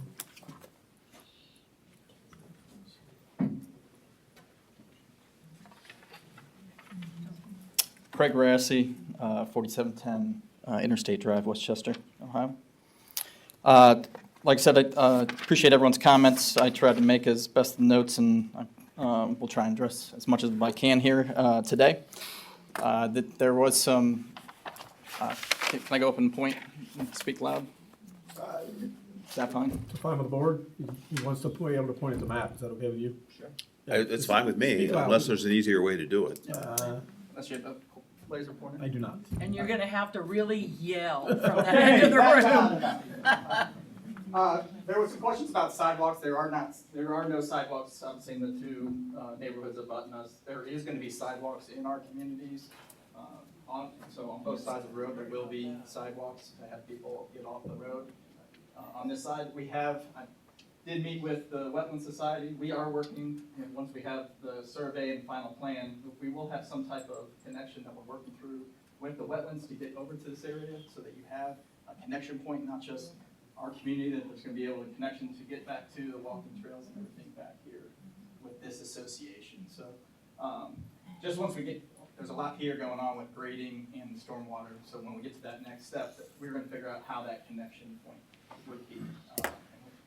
Jackie and I did meet out on site. We walked everything, and we're going to see how we can best do that to make a connection there. And I think that would be something that would be helpful for the community as a whole, not just our community. Yeah, you can see that there's a lot of grading that's there. But with where we have, we do have some access points to try and figure out how to make that connection correct. I think that's what I had to point out. Then anyone have questions on anything on that part of it? Well, just a question I had brought up, if it's okay. Just about the density, Joe mimicked it as well. So I'm in lot 33, I've got 4 new neighbors coming to my lot. You got a 10-foot barrier, can you expand that, or can you move 35% or so of the homes away from just 20% of the build site? That's rough, that's just my rough estimate. It's just so condensed over there. I don't know, is there any flexibility? I mean, it's something that I can look at, but for where we have, I mean, the back of the house isn't gonna be 10 feet from your house. There's gonna be a rear setback also that is 25 feet, I believe? But these are long, these are longer lots, so the rear of the house isn't technically gonna be 10 feet from the back of your property line. That's just, there's a 10-foot buffer that we have between the property line to your property line that's basically HOA maintained, and that's where that landscaping would go. So that is something that this HOA, our HOA, would be required to maintain. But it's giving you that natural, so someone doesn't put a fence right on your property line, they're not directly onto your property line, which is why we have the buffer going around. So the people's properties aren't technically backing up to it. You know, like the noise, density is intense. It doesn't seem like the character is, Mr. Hill, it's being. I think we need to let him move on through. Yes, I gave it a little leeway, and, Right, so. yeah, that's okay. I had the question for Menard's Homes when I was up there about if they were going to notify the farmer if he could. Well, he's made a list. Yeah. Let's get through his list. Let's let him get through his list, and then we'll see if we've got anything left. There was a question about, what utilities. It will have gas, electric, water, and there'll all be public utilities that will be to that property. To your comment, will we reach out? I mean, yeah, we can reach out to the existing, I can get the number from the current owner of who's farming it, so that's not a problem, something that we can do. I know there's a lot of talk about speed bumps. That's not something that we can, it's a public road, so that's going to be something that the public and the engineer will have to be able to review and address your guys' concern on that. It's not something that we have the ability to just go out and do. I think I just said just a little bit ago, we will have our own HOA. It's not part, and Mary had come up and spoke to you guys also. It will have its own HOA for this community solely. A couple questions about, we will look at, we do have landscaping on the eastern portion there. We will look at for the other homeowners that abut to us, of how we can address some additional shield, screening and that for you. So that's something that we can evaluate.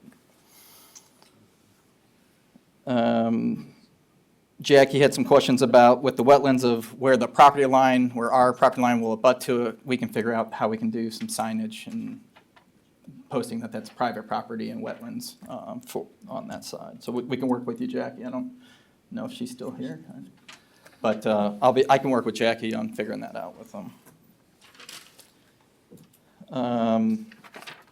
Some questions, obviously, there was questions about price of the houses, and I think what had been put in, I mean, with today's where prices have gone up to, the cost of infrastructure, the cost of building homes, I mean, these houses will most likely start in the 450s to 500s. They'll average somewhere over 6s. They'll go up to 750 with the square footage of some of these houses. So there's going to be a range of houses, but I would say that you'll probably average see them in the upper 5s to low 6s is what the average price of these houses will be.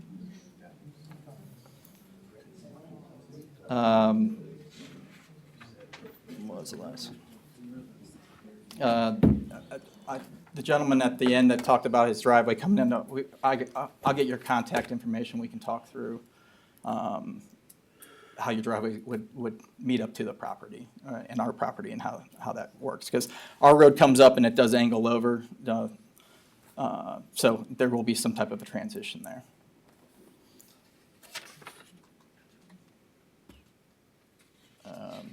A lot of the questions, I think, were traffic and drainage. I know there was some talk at the beginning about hours of operation for traffic, for construction traffic.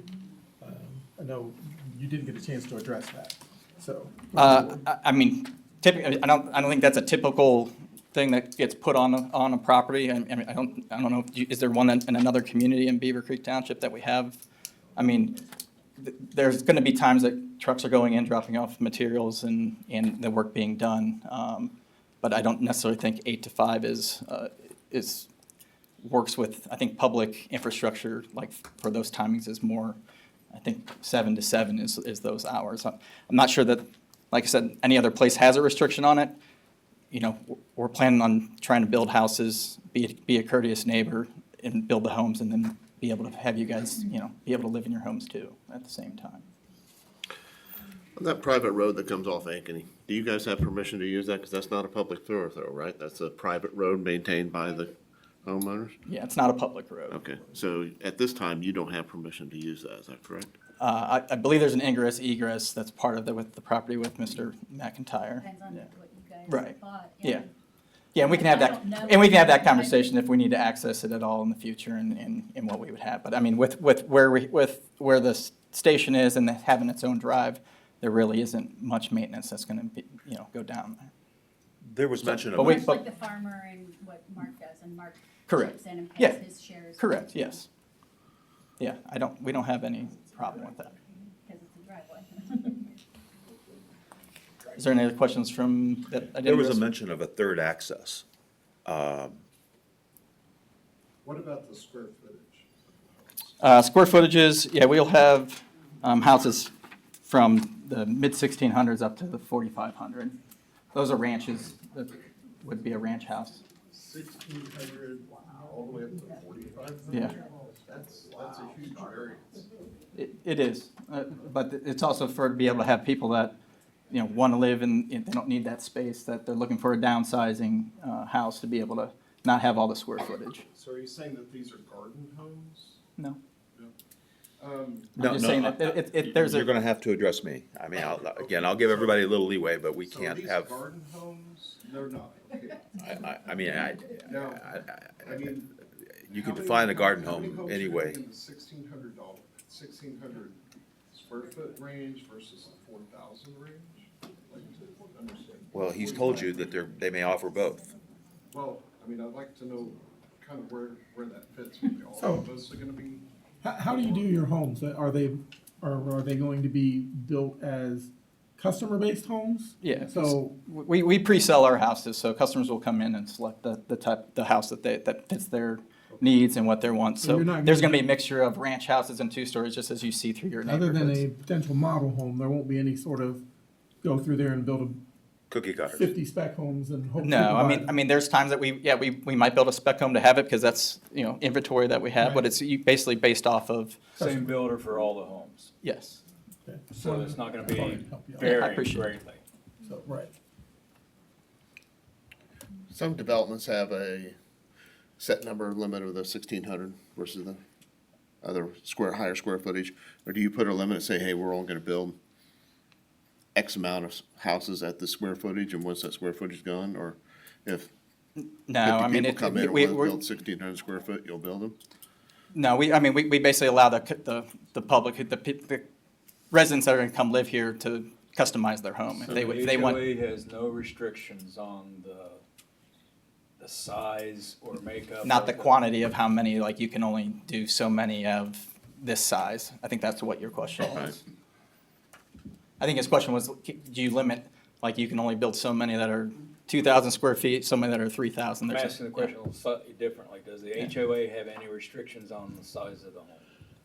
No, at this moment, we don't have So any you could restrictions. build a little shack on the property? That's not what we're building, but. How would you prevent that? If that's what the purchaser of the property wants built there, how would you, if the HOA has no restrictions, how would you prevent that? Will there be a design review process?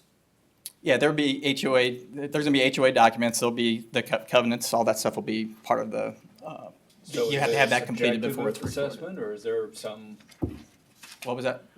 is it a subjective assessment of the HOA, or are there some guidelines for the property?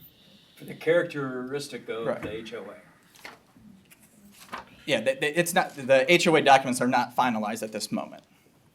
But Do you anticipate there being some sort of design review? Yes, yeah, there will be, basically, in the HOA docs, it will call out the size of the houses, the square And footage. the design review will initially be by the developer and ultimately turned over To the to the HOA, HOA. correct. How many design layouts are you looking at, or how many do you have? Because we have two different lots, I mean, some of these houses will have three-car garages, two-car garages, that's why there's some different lot sizes to allow for lot larger houses with different customization, so.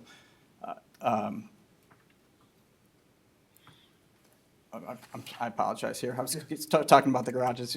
Well, I'm at, I mean, you go to some builders and they'll have 5 different Yeah. layouts. I mean, how many layouts? I mean, do you for typically having have? two different lot sizes, there's probably 12 different houses, or 12 to 15, I would say. Now, there might be newer houses that come out in a year or two when this actually starts construction that we add to that, but that's about what it is. So are these truly custom, or you got a set of designs and they can pick from? We have a set of homes, and then they can customize it to, if you want to add finished basements, you want to add sunrooms, you want to add. Customizable, but you got a Correct. framework. Correct.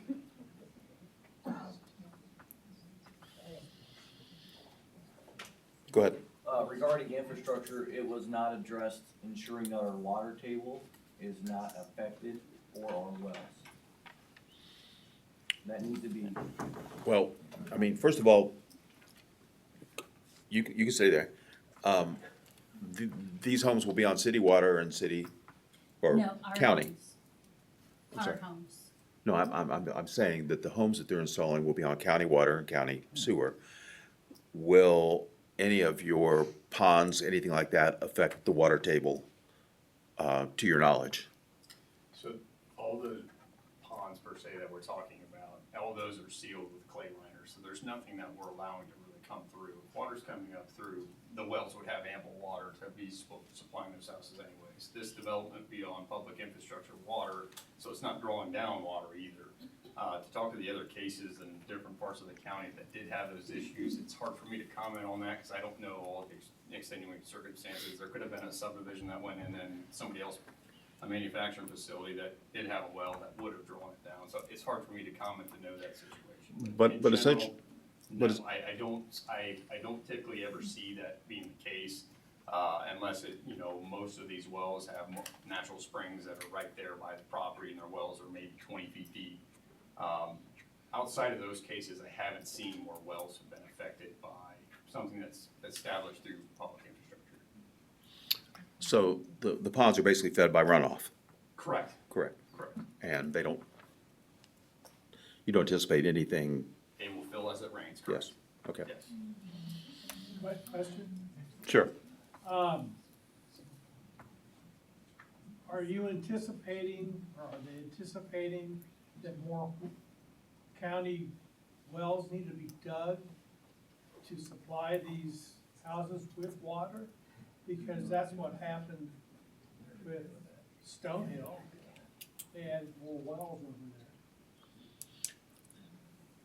there. Yeah, I'll let you field the question. Sanitary's already supplied will serve letters saying that they have ample capacity, sanitary and water to service this development. Existing Yes, capacity. yes. Okay. Yes. What is the timeline to begin development? Timeline right now would be, it'd start construction sometime next spring, and there would be homes, a model home, most likely next fall. That would be the time. And you're talking about 27? Correct. Okay. Construction being your infrastructure, correct? Like your It- roadways and correct, grading? correct. Yeah. Ms. Nutter? How long would it go on until? It would, I mean, for the 100 houses, it would be, It's going to be a rolling process. yeah, I mean, it's phased, it's not all 100 lots won't go in right at the first moment. Are we talking 2 years? Are we talking 10 years? I would love it to be 2 years. I wish I could tell you exactly. It would be 2 years. I mean, I can't tell you due to the market, but we would project it's probably 3 to 4 years, once we get started on selling houses. Go ahead. During that time, we will constantly have the construction vehicles coming through. Any, new people that are living there, they will be going through, it will be a constant stream of those. It'll just depend on, it'll just depend on the construction timelines, yes. Where's your laydown yard gonna be? Sorry, Greg. I'm sorry, what? Laydown yard, do you have laydown yards Like staging. for your materials? Oh, for like how we build the houses? The material would be, I mean, that would be on the lots themselves, this is the material then. So I'd just like to say that since we're gonna be neighbors, that Stonehill Village would like to offer for you to review our HOA documents. We are very proud of what we have. I think the people here from Stonehill would agree that, so lots of rules and regulations and what the people are looking for, and if there's any way we can help you with your HOA documents, we'd be glad to do that. Appreciate it. Yep. I have a question. If there's going to be like cement pours for the homes to be built, because those usually take place like 6 a.m. in the morning. I'm talking about, if they need cement pours for like a basement, where the big cement trucks come in and do pours at like 6 a.m. in the morning. Well, I guess you need to understand, we only have a certain ability to control this. And I can talk about that a little more later. He is committed that generally, that he would envision construction to be between 7 and 7. I don't know that we have the ability to control his construction means and methods. I mean, maybe he wants to speak to that. I'm sure he wants to be a good neighbor and let all of you sleep in. Yeah, I mean, it's across the street, the same, I know there's building, going on around the area here. But yeah, I mean, we're not trying to inconvenience. I mean, there are times, to get to drop off a piece of equipment, it's before 8 o'clock because there's traffic as we all go to work. So there are going to be times where there is trucks that would go through and drop equipment off and pick it up. I can't speak to 6 a.m. pours. I don't know that happens at 6 a.m. But I can't stand up here today and tell you that there won't be something that happens at that. I just know I witnessed 6 a.m. pours, a lot of them over in Stonehill. Gotcha. I mean, in the news section. Oh, gotcha. Can he clarify his timeline as to when he's gonna be moving dirt and when the first home gets constructed? I think he's already said that I did not understand his response. the timeline would be hopefully to start spring of next year and break ground. Yeah, spring of 27 to start 27. the grading on the property, and then actually building a house in probably the fall, Fall of late summer, 27. fall of 27. Yeah. Is there a bond process in all this to ensure that all the things that are listed in the requirements for this development are actually met? And what is the process to sign off on that before the money is released back to the builder? Because my experience has been in the past that a lot of developers do not. They make everything sound so wonderful, but they miss a lot of items intentionally because it's all about the bottom line. The Greene County engineer has a specific bonding process for ensuring that the infrastructure is built per the approved design plans. So there's multiple different inspections that have to be warranted, served, as-built drawings supplied to them, videoing of the infrastructure. There's a pretty lengthy process to ensure that the infrastructure is as intended for anything to proceed forward, even with sticks being put up on the ground. Go ahead. I just have a question, because we've brought it up several times, to the density of this development. It's been brought up multiple times that there was an approval for 100 units over the entire acreage, and now that's shrunk. Does this zoning commission have the power to have them restrict the density? We actually haven't opened up the part to where we're gonna be discussing all the I just questions been didn't, I brought just up, wanna know so. if we had that, if it's We've, still a we've taken possibility. good notes on the fact that that's been an issue. It's an issue that I have as well, as to what we can do and what we can't do. So we'll cross that bridge Okay, may I show a visual, or have him put a visual? of If you what? don't mind. The development, I just want to show a visual of the size of home on the size of those pink lots on the GIS. I could give you an address, and if you would pull it up, I just want a visual. Of what? It's a house already, a 1,500 square foot house on the neighborhood across the street on Trayvine. The newer patio homes. I would just like people to have a visual of that size of home on that lot. It's a 50 by 100 foot lot, and we're talking those pink lots are 65 by 150 and a 1,600 square foot. It's a little smaller, but I would like you to see it. Well, I think we're kind of past that point. I understand exactly what you're saying, but I'm not exactly sure that it's You would appropriate. if you pulled it up so you could see what I was talking to. That's why I just thought it would be helpful. And it might have been at one point, but we're kind of past that. Okay, if you've got a question that needs to be addressed by this gentleman, then, pose it to me. Go ahead. The question I had then was for you guys on the board, the recommendation or what was passed was no more than 100 homes. It didn't say has to be 100 homes. So what I'm asking is there a way, because of the circumstances changing, where initially we were dealing with 186 acres, and that's what the 100 homes was approved for. Since then, Beavercreek Wetlands got some, they realized the lower level wasn't good, and now we've squished it into that. But nothing says that you have to say, yes, I approve 100 homes. If you guys feel, I don't know whether or not it's acceptable to ask for them to lower the number. I would just say that comment's been made multiple times, and the committee here has heard it. And we have not yet had the opportunity in this meeting to have that discussion. But I will tell you that it is something we are going to discuss, what we can do and what we can't do. Okay, thank you. Okay, go ahead. I have just a question about the barns, and if they're gonna keep those or. You gonna keep the barns?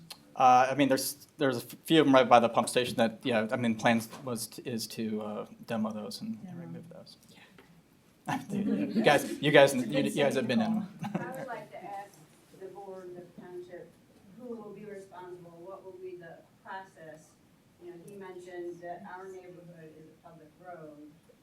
This is a very unique development, different from all the others that have been around us where it's coming through two neighborhoods. It's not coming off Trayvine or Fairground or whatever. So I want to know from you, who's going to address that and what will be the process? I tried 4 years ago to talk to the township about moving our speed limit signs, because it's 25 miles per hour. You do a lot of walking in the neighborhood. I just wanted to move because when you turn around corners, you don't see it. I wanted to move down so people could see it or put an additional. And there should be a speed limit sign coming out of there on the Kingsway to remind people. But what's gonna be, who's gonna be addressing that? Because I was blown off 4 years ago, even right now, bus drivers are going 45, 50 miles per hour to deliver trash, and now we're gonna have a lot more traffic, so who, I wanna know for you, who is gonna address that piece of it? Well, we're gonna have, as I told her, we're gonna have a discussion about what we can do and what we can't do. But I can tell you pretty much with certainty, what we cannot do is control traffic, speed limits, things like that. That's gonna be within the purview of the, The safety. I mean, most of your speed limits are designated, one, by statute, and two, the neighborhood roads are all 25. When you're talking about Fairgrounds and Trayvine, those are county roads, those are not township roads, and so the township doesn't have control Right. over those roads. We can't dictate stoplights and roundabouts and things. Those are county roads, not township roads, so. So I just wanted to know down the line, who's gonna address that, because it's already concerning, you're gonna have so much more, I mean, these people. well, to the extent it's possible to address it, it would have to be with the county engineer. Correct? On Trayvine and, yeah, I mean, but Not Trayvine, but Kingsway and Tamara. on Kingsway, as far as that goes, I mean, it's up to, it's our roadway. Yeah. Okay. As far as that goes, but I mean, you know, John's job, John Schroeder's job is to make sure that it's properly, you know, signed and everything else. I mean, it's part of our traffic maintenance program. You wanna tell them who John Schroeder is? John Schroeder is our, public service director. So they're the ones that are addressing Kingsway and Tamara? Yes, they have control over Kingsway and Tamara and Fair Trail and every other road here besides those major roads. Are they the township or the county? The township. Township. That's who I talked to, and 4 years ago, he just kind of moved me out for safety. Well, let's see, we've had a change in leadership, so you probably talked to Ken, or, Tim Parks. John's taken over within the last, year and a half? So you might get I mean, it might be different, so I'm not sure. So would you be helping to support that? Because, you know, for you to say something versus me. Ma'am, this is the opportunity to ask questions of me to ask the developer. I mean, we're kind of getting a field. Well, just because he said it's a public road and you know, I- sidewalks in your Your place. question was who can address this, and we've told you who can address this.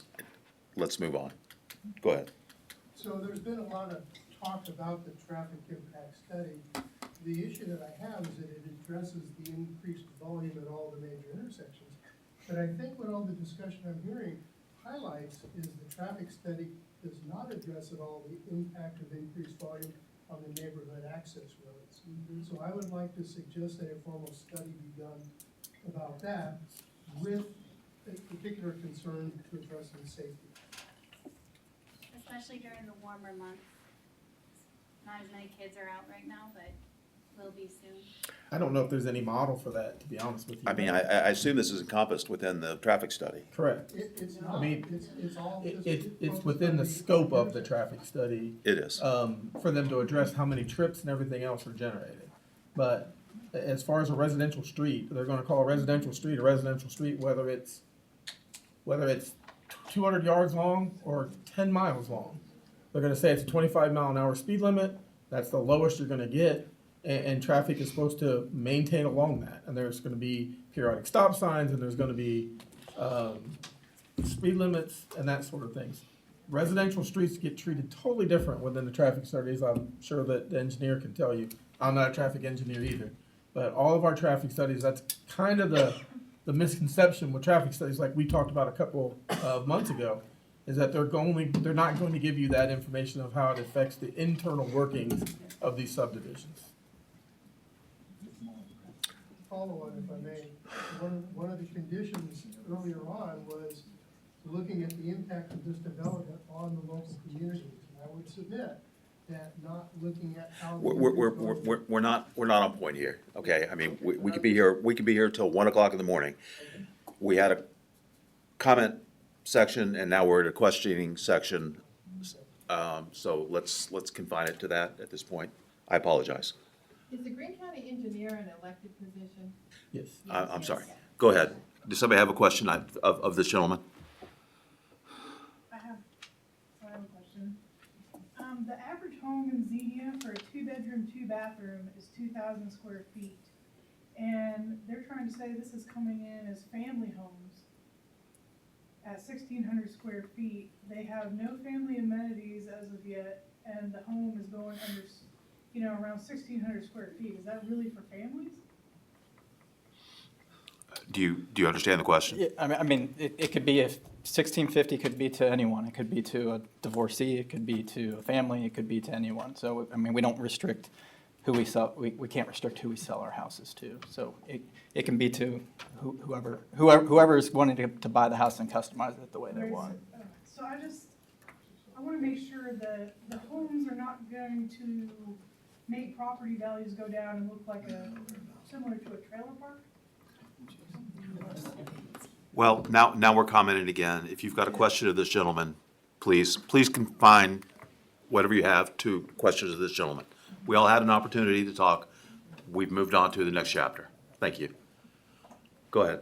Are these retention and detention ponds, or just retention, just detention? What's the difference between the ponds? I mean, the formal definition between retention and detention, retention means it's like a wet pond. It gets wet water all the time, like you'd see somebody build a pond in their backyard, right? Detention, dry, it's grass pond. So these are gonna be retention for the wet, yes. I have a question about the wetlands. Is there any way, will you post once you get with, your name Robin, I'm not sure. Jackie. Jackie, will you post or put somewhere what the plan will be? Yes. And where can we find that? Well, as we move, sorry.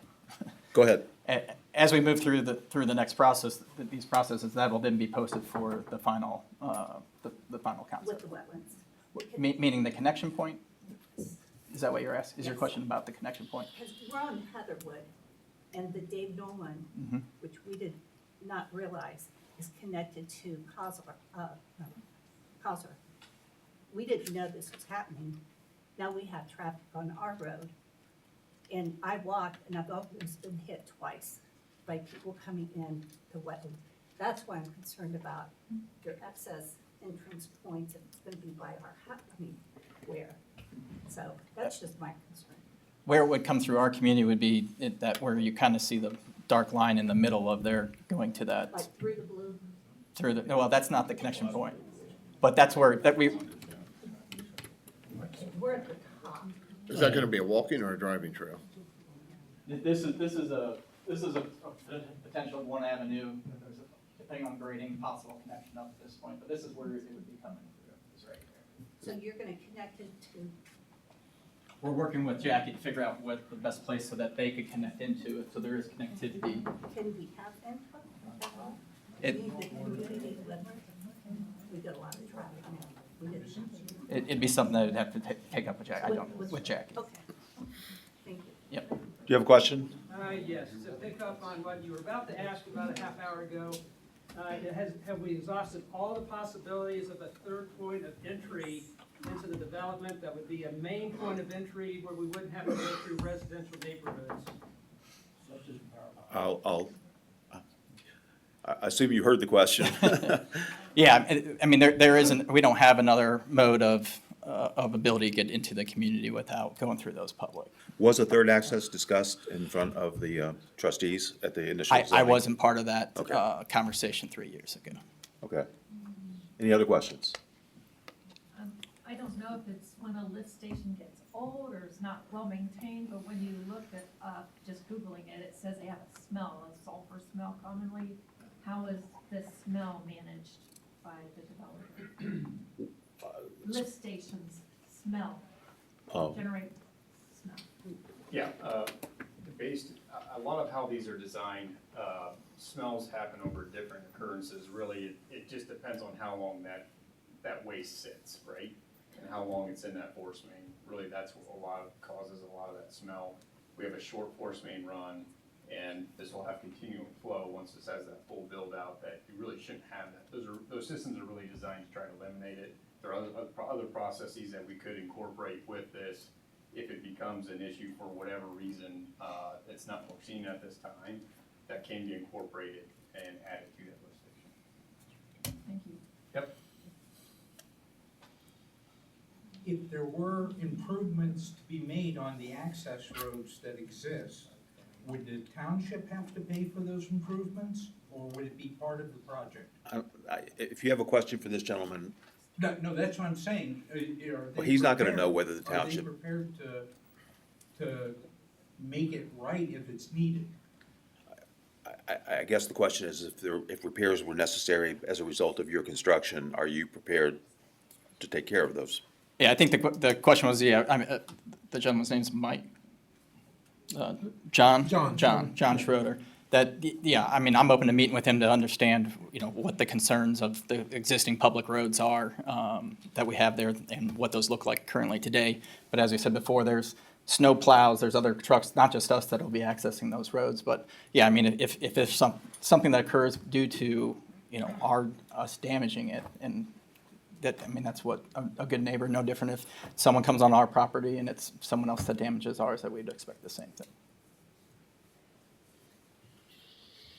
Go ahead. The developer, were you given access to the comments in the previous development phases? When the residents addressed the board and the trustees, were you aware of what our issues were before you laid out 100 homes? 100 homes is what was approved by the trustees. For the entire property. Not to exceed 100 homes is what they agreed to. That was a stall technique because we. No, sir. We're not gonna go there, okay? Okay, we won't. Thank you. I'm asking the developer if he was aware of, before he laid this site plan out, what the concerns were of the neighbors. Yeah, I was not part of that meeting when this occurred. I wasn't here. Understood.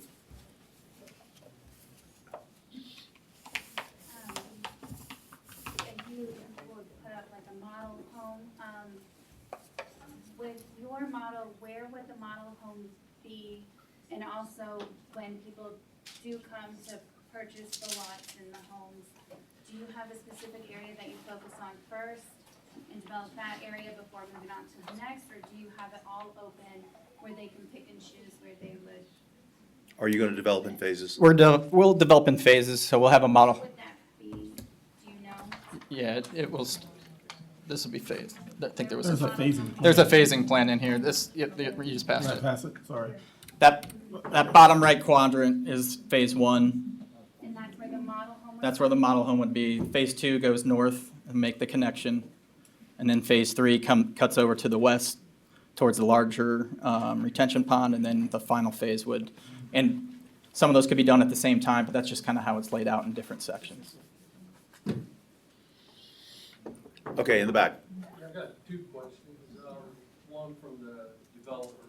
Do you have any developments where you have larger lot sizes than what you have proposed for this development? Like, I know you have a development going in on Grange Hall Road, I believe, near Beavercreek, or you're in Westchester. Do you have a development where you maybe have lot sizes where they're a half-acre lot? I mean, right now, I mean, we have some that are 75, 80 foot. Yes, I mean, this is similar to what we have, some that we have. Similar, but nothing bigger. At this moment right now, I'm not built on anything that's like 100-foot lots or anything. We have things in the works, but I don't have anything at this moment. And just for my eye, in the cul-de-sac areas, a lot of purple, but there's little green patches there. What are those for? That's access to the open space. Okay, what's the open space for? The open space is what's maintained by the HOA. And then just for the commission, so we all understand, everybody's asking a lot of questions. This is a concept plan. Obviously, the developer has to go back and finalize the plan.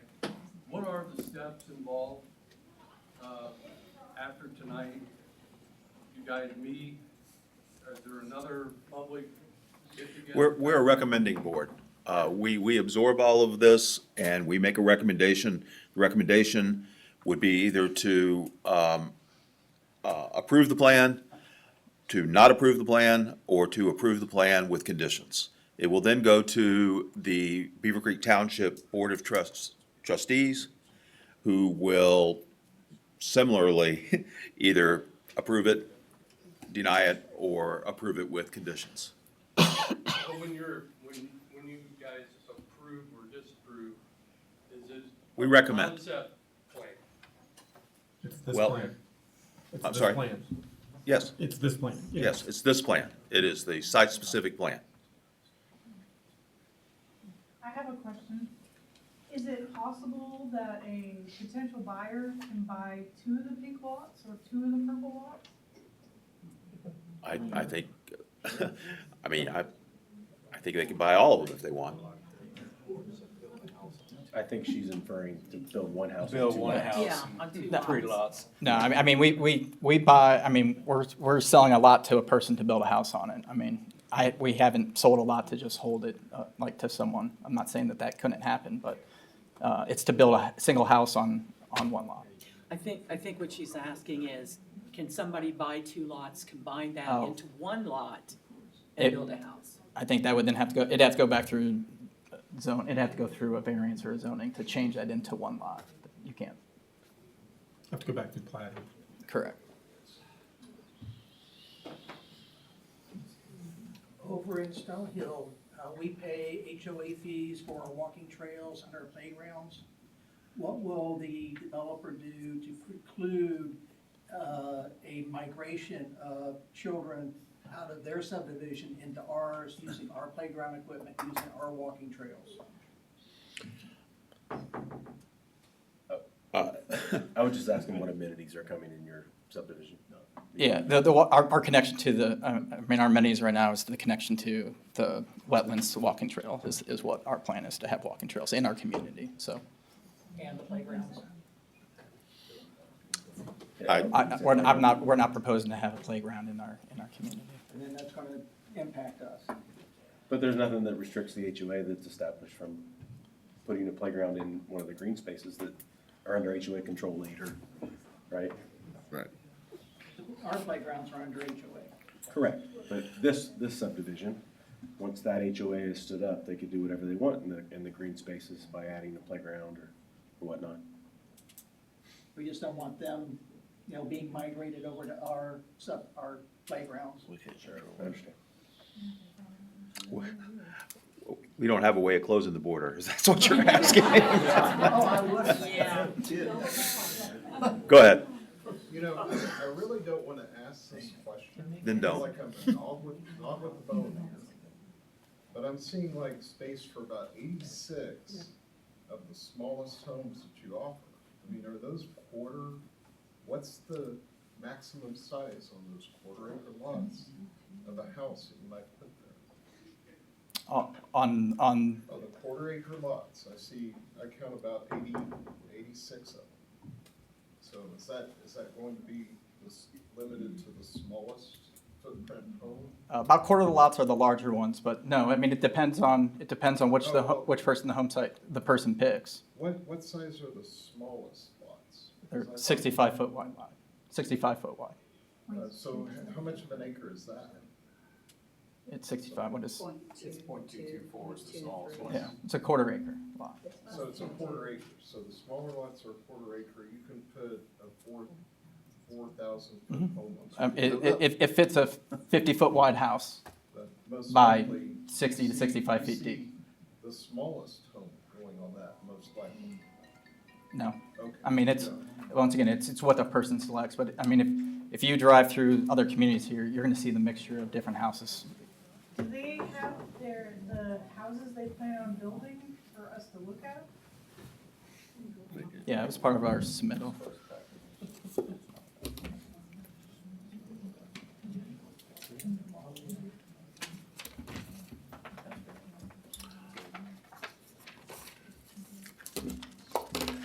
I mean, it's now you can choose if you want to close a portion, you can, Okay. it's up to you which one.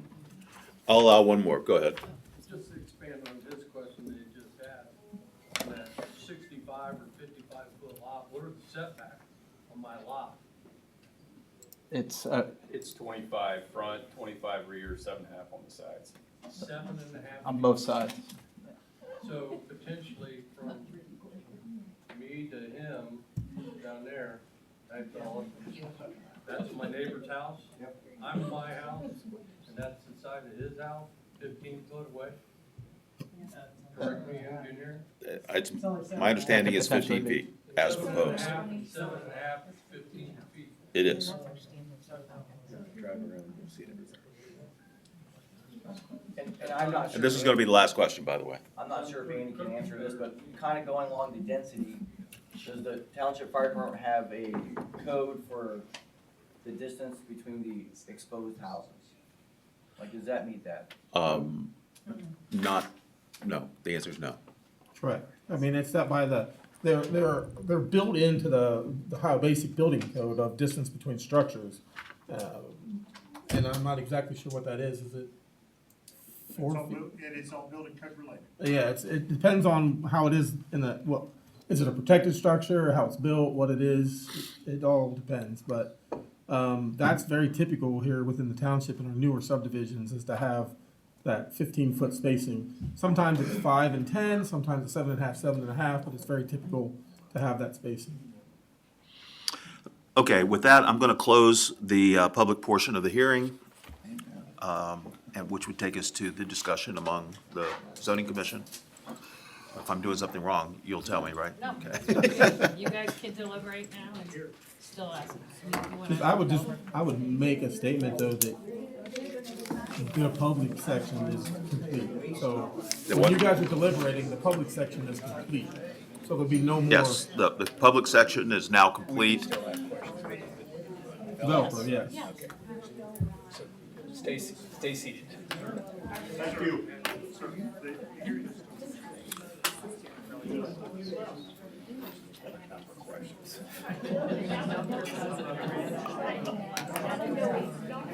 Do we want to move on, or do you want to take, I'm ready to move on,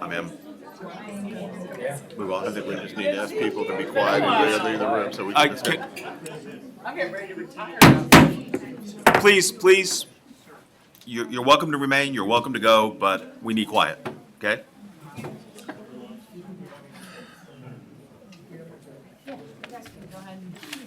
I guess the question that I have first is what we can do and what we can't do. And we've had this sort of ongoing issue with,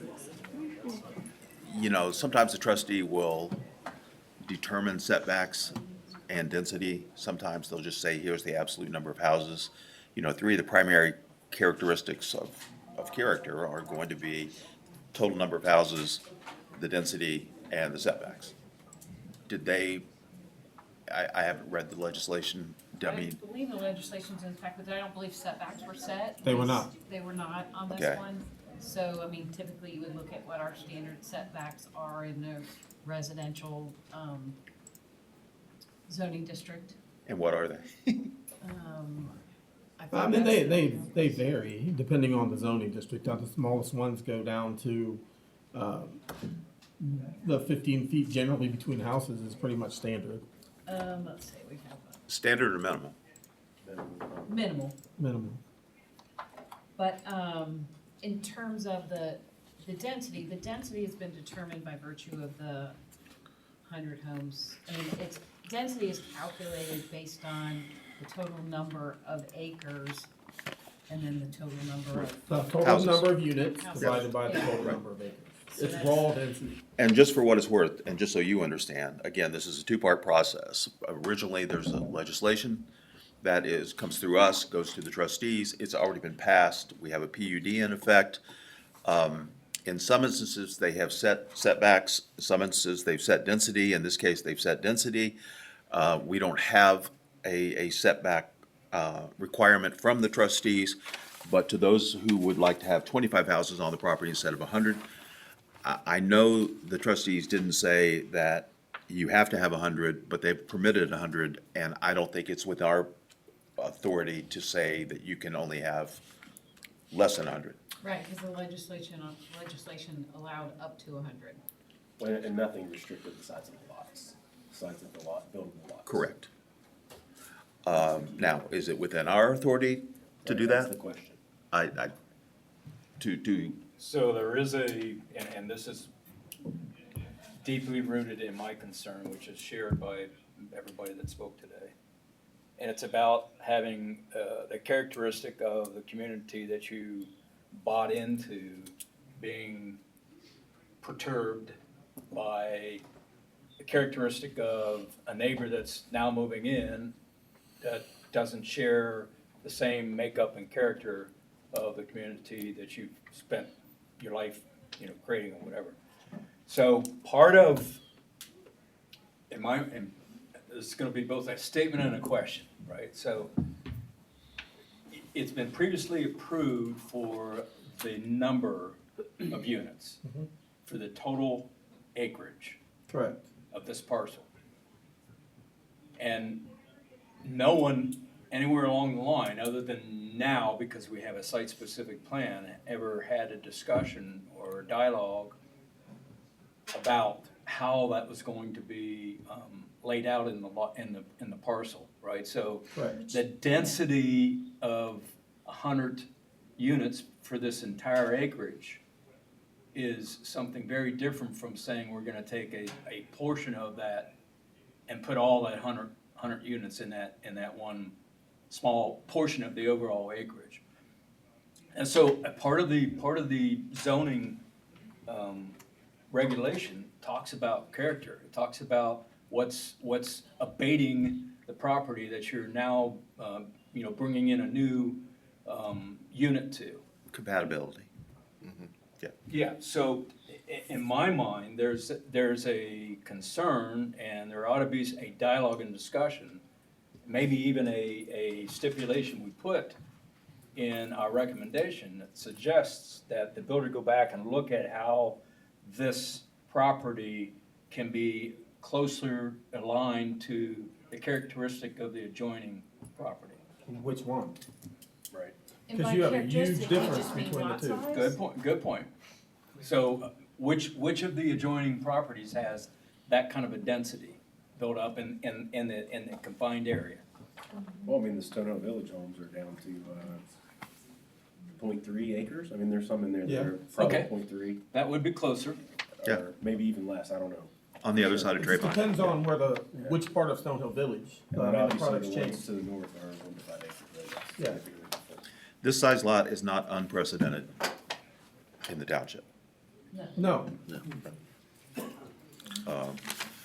Now, as to adjacent lots, I mean, the Stonehill lots, some of them are smaller, especially on the east side of Trayvine. Smaller than what's planned here? Yes. I think so, yeah. Yes, there are some patio homes on the other side of the street. The other side of Trayvine. You don't see them on there. So, but if we're talking about the ones here on Homestead Drive, the back to the development, 48, 51, 54, 57, those all look like they're like, you could probably bring it up, they're like a third of an acre maybe, or 0.3. yeah, and so, I mean, typically when you run into the backs of subdivisions, like the Stonehill Village ones are, as you're coming down to, in the interior portions, they're all kind of straight roads and they're all kind of gridded off and lined up but when you get to those backs of subdivisions, that's where they create those other kind of lots, where they create a cul-de-sac, put the bigger lots, because the cul-de-sac lots are gonna be bigger, just because of how they come out to the front. They got a bigger back, sometimes a smaller front, but they're bigger lots. And so we're running into a whole bunch of those along Stonehill Village. Yeah, so we're not joining these two HOAs, right? We're No. separating them by a very small parcel, A small strip of land. strip of land. Correct. And so what is the planned buffer foliage landscaping that would prevent or shield, if you will, if that's the right phrase to use, the current property owners from this new neighborhood right there? Well, it's in there. It's a little harder to see in this, but I'm gonna try and zoom into it. Here, it's not gonna zoom in well. So it's in there, but it's in there only So on it the didn't, eastern edge. it didn't of the do too property. bad, but they're all the types of trees. They're autumn brilliant serviceberry, green giant arborvitae, skyline honey locust, Norway spruce, green mountain sugar maples. They're all condensed in that to create that kind of compact tree line design, I guess is what you would call it. So the intent would be to turn it into like a foliage fence. Foliage buffer, yeah. Are you talking the existing trees now? No, these are all proposed new trees along that eastern property line. And then I think that there was discussion from the developer about the southern property line and the northern property line of I don't want to speak out of turn, matching that concept along those two lines where they abut properties. Would that be, okay, didn't want to speak out of turn. So up here along the northern property line, let me get back to the plan, there's these two parcels that are up here that had none. And then there's these parcels down here that come off Ankeny that had none. He's willing to match that same design along those parcels, The north and the south. north and the south, where it abuts those other properties.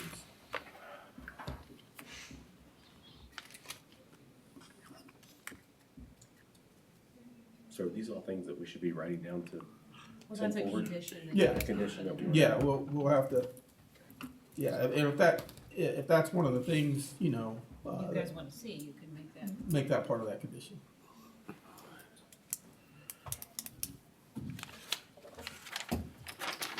So right now, your discussion is basically, what do you wanna do with this, and what conditions do we wanna put on if we move it forward? Right.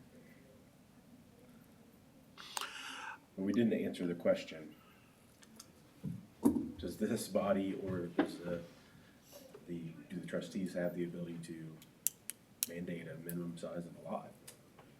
Right?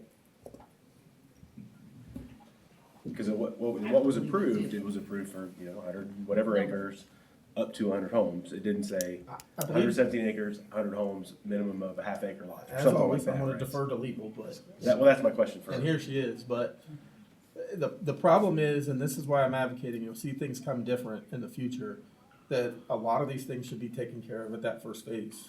Absolutely. Things like if you've got specific setbacks, you want specific How lot was the sizes. intent documented? Correct. Versus what was actually expressed, and they wrote that in. And there Went are off. some restrictions in this that you have to keep in mind too, that there are, and you can't tell from this one, but from the other, I mean, on the west side of that, I mean, there is floodplain and stuff that is gonna inhibit the ability to move that Right. west very much. And the power line easement as well is static. It can't move, so they're gonna have to work around that. So there's a balancing, and I'm not trying to suggest that I'm being prescriptive to you, but to that point, there's a balancing act, right? There's a lot of green space in between this property here for the community, right? But that green space isn't shared with the adjoining property, right? You get the Correct. small buffer between the adjoining property, and then you get this large green space in between, in the center of, if you will. But that's where the electrical line easement is, yeah. Right. And I think that was one of the things the developer did speak to is, he mentioned there's not a lot of playgrounds or this or that. Their amenity is their open space in this, that's what they're gonna use as a selling point. Look, it's green, you don't have, there it is. That's just what, right or wrong or indifferent, that's their amenity.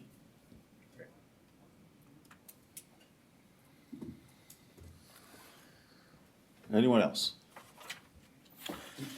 You closed it to the public already. I did? I thought you did. I was talking to you them. In front of the board, anyone. He's talking. Talking to us. Oh.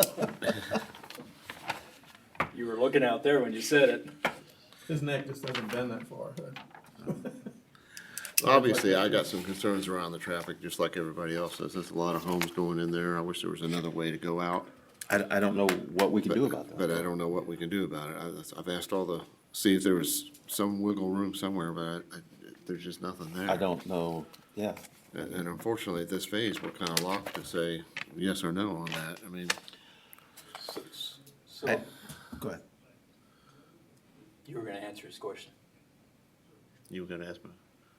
I was just making a statement that I think we're kind of locked on that. I don't know if I there's don't anything. think there's much we can do about the traffic and the density you know, I mean, they didn't see fit to say that the lot sizes had to be a certain size. I have concerns, serious concerns about these, small setbacks. I think character-wise, I think that's probably the biggest killer. Yep. And I think if you were to increase the setbacks, you're gonna inherently, or increase the lot size. Unless I guess unless you're just gonna say, we're gonna build smaller homes on it, but, I would like to see at a minimum, a 10-foot setback, on each side. It doesn't alleviate all the problems, but it, you know, we went through this with the Oberer property, and, which was what I characterize as a sardine can. And, we said no to it, the trustees said yes to it. And so, to some extent, I have to, in my mind, think about, what good are we gonna do if we pass something that nobody's gonna bite on? Right. But I'm open. And I get what you're saying, but the setbacks on the sides is really a characteristic of this new property here, as opposed to a buffering setback that would allow the easing, if you will, of this new community. Transition. The transition, thank you. Both are valid, in my mind, valid concerns. Well, how do we increase the buffer?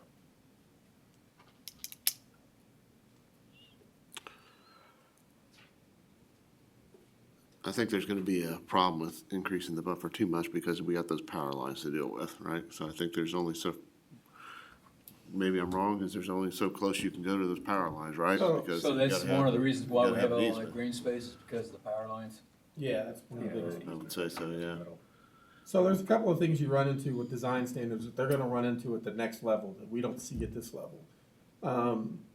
And what I go with that is there's certain distances, like there's certain length that cul-de-sacs could be before they have to be looped back into other cul-de-sacs. There's certain distances, certain design standards, when they talked about the county engineers earlier, that have to be met. So I imagine a lot of this, and I don't wanna speak for the developer, but I imagine a lot of this has been laid out meeting those requirements or just under the maximum permitted or minimum permitted. That's how they lay out subdivisions. So we have to be careful when we're doing that, because it could change the entire layout of the plan by adding something one way or another. What I'm suggesting is, if you're looking to do that, please speak with the applicant to find out how that would impact their plan. You talk about in terms of increasing the setbacks? Not necessarily, well, both. I mean, the setbacks is gonna cause the Sure. building pad to shrink by, you said decreasing it, right now they're at 7.5, so that would be 2.5 feet, 5 feet total over the lot. 2.5 feet on both sides. But the buffering, that's also being talked about. So in other words, if you increase that buffer size, from Stonehill Village and down from, Kingsway and that, then that's going to shift things that could create other issues. I'm just saying, please discuss that with the applicant. Don't just use your own desire to figure that out. Can we increase the buffer? The buffer along both property lines, more than 10 feet than what we have. Yes. Along Ankeny Road and along, what is that, Stonehill Village?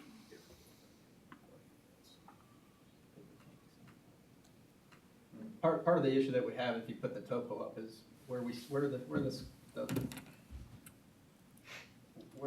this all falls. Basically, we have our lots up at, as you guys know, that Linden connection here, this all falls. Comes up here and this all falls off down here. There's only so much room to be able to bring this, to do this without, this falls off 30 feet in this amount of space. So those are probably a lot of walkouts. Goes out. So that's part of it, and then to your other point, it's the distance of what you have or how long of a length of a road is for fire safety. Oh, so you can't lengthen that road? No, Yeah.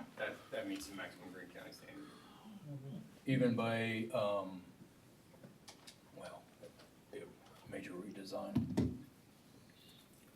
Yeah, the tough issue even on the east side of those electric power lines is the further you shift everything to the west, you're killing more and more lots off.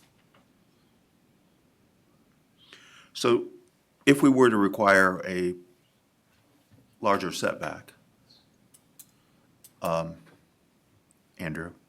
Oh, I'm sorry. I thought you were talking to them. No, I was if we studying were the to, if plan. we were to require a larger setback, okay, does that require them to go back and reconfigure, or do we go to the trustees who would consider our recommendation of approval with a modification? And logistically, let's assume they bought into what we said and they wanted a larger setback. What happens after that? Well, I mean, the applicant would decide whether the current lot sizes would work within that or not work within that. And you know, shaving 5 feet off of the overall building footprint as far as width, could they still put their models in there? I would imagine that these are designed very specifically to have a certain model on each lot based on how the more production builders do it.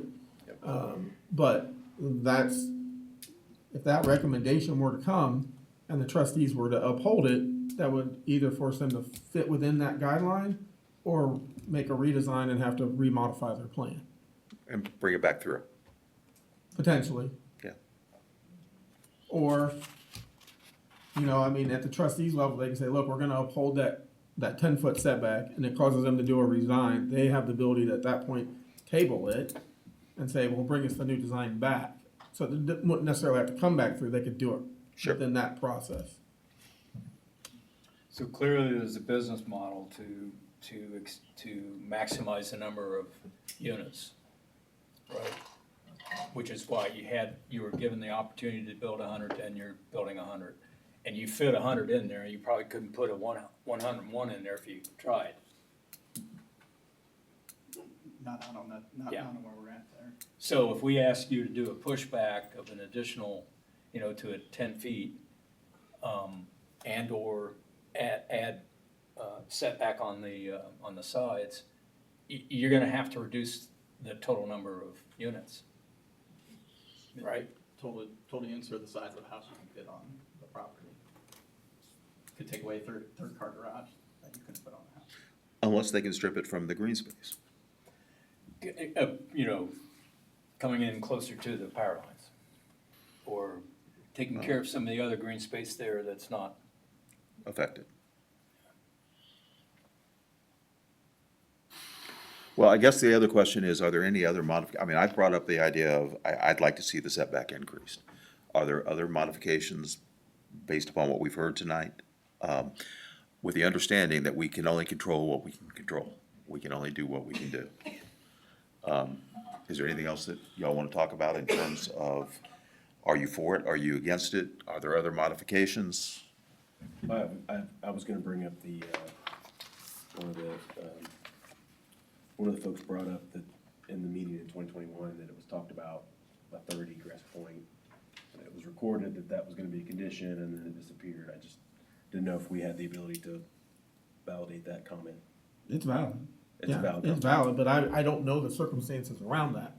I So don't. bottom line, it was proposed in some forum here, and then what was approved didn't have it in there. Correct. So, I went back and I've watched that same video, and then I've looked at the record, I've looked at the set of minutes that were approved and everything else, and it got approved by that same group that made the decision. Their approval did not have that part in there. Now, I don't know why that is. I don't know if something else I don't know. And I can't speak to that. I know and speaking with Dawn, that the record is the record, that's all we can go with.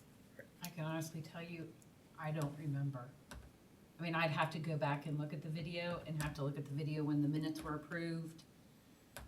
I don't remember any other discussion about it being taken out or not taken out. If you wanna know, well, I can't say, cause I just don't remember Well, and I haven't watched the video. Whether it was discussed, not discussed, approved, not approved, it didn't make it into the Make legislation. it into the legislation. And we Yeah. speak through the Yeah. legislation, or they speak through the And it didn't make it legislation. into the minutes either, and I don't Okay. know why that is. So, okay. I mean, I don't like it, but it appears to be dead from our standpoint. Unless we want to somehow make that a condition And But I if don't know it's if not- there's, I think they spoke within their testimony, that's not an option to them anymore. You know, Correct. They've looked at it, they did look at it, it just doesn't exist. There's ownership there that have a private easement, there's other people that own it. I don't know what other sort of thing they could do. So what's this power line corridor that was talked about earlier? Is that? So you can see that, that easement shown clearly here on this But- plan. But, and it so does that, extends up, does it extend all the way up through Yeah, other you- people's property, or is it? other people's property, yes. So it's not public access then? It's an easement for electric lines. It's an easement for AES. Right, so with that easement, can you build a road on that The easement? only people who can do anything on that easement is the holders of that easement. Okay, And So- and just because there's an easement, the easement still is on private property, so, you know, it'd have to be done between the holder of the easement and the owner of the property. I mean, we could not dictate that. You can see here, it extends up through the backyards of these people here on Kingsway. sure. It goes all But the it's way not up through- ours to do with anything. And it goes all the way up through our properties. Yep, it sure Yep. does. Are we ready for a motion, or do we have further discussion? I guess I've got some questions about things that we can add to the motions, Okay? and that was one of them, and that was answered. Again, like you said. So there were a lot of suggestions on stipulations about things that, not just the setback or the buffer.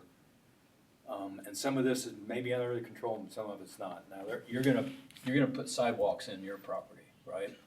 That doesn't do anything for the adjoining neighborhood. No, I mean, we live in the same neighborhood.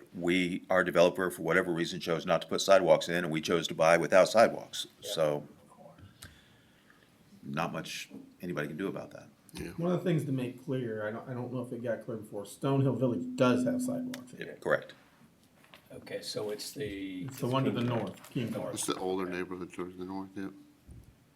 And there's no intent to adjoin these two Stonehill with this new property here because it'll be buffered by the. But there'll be a roadway connection There'll be a road through it. Roads connected. right here.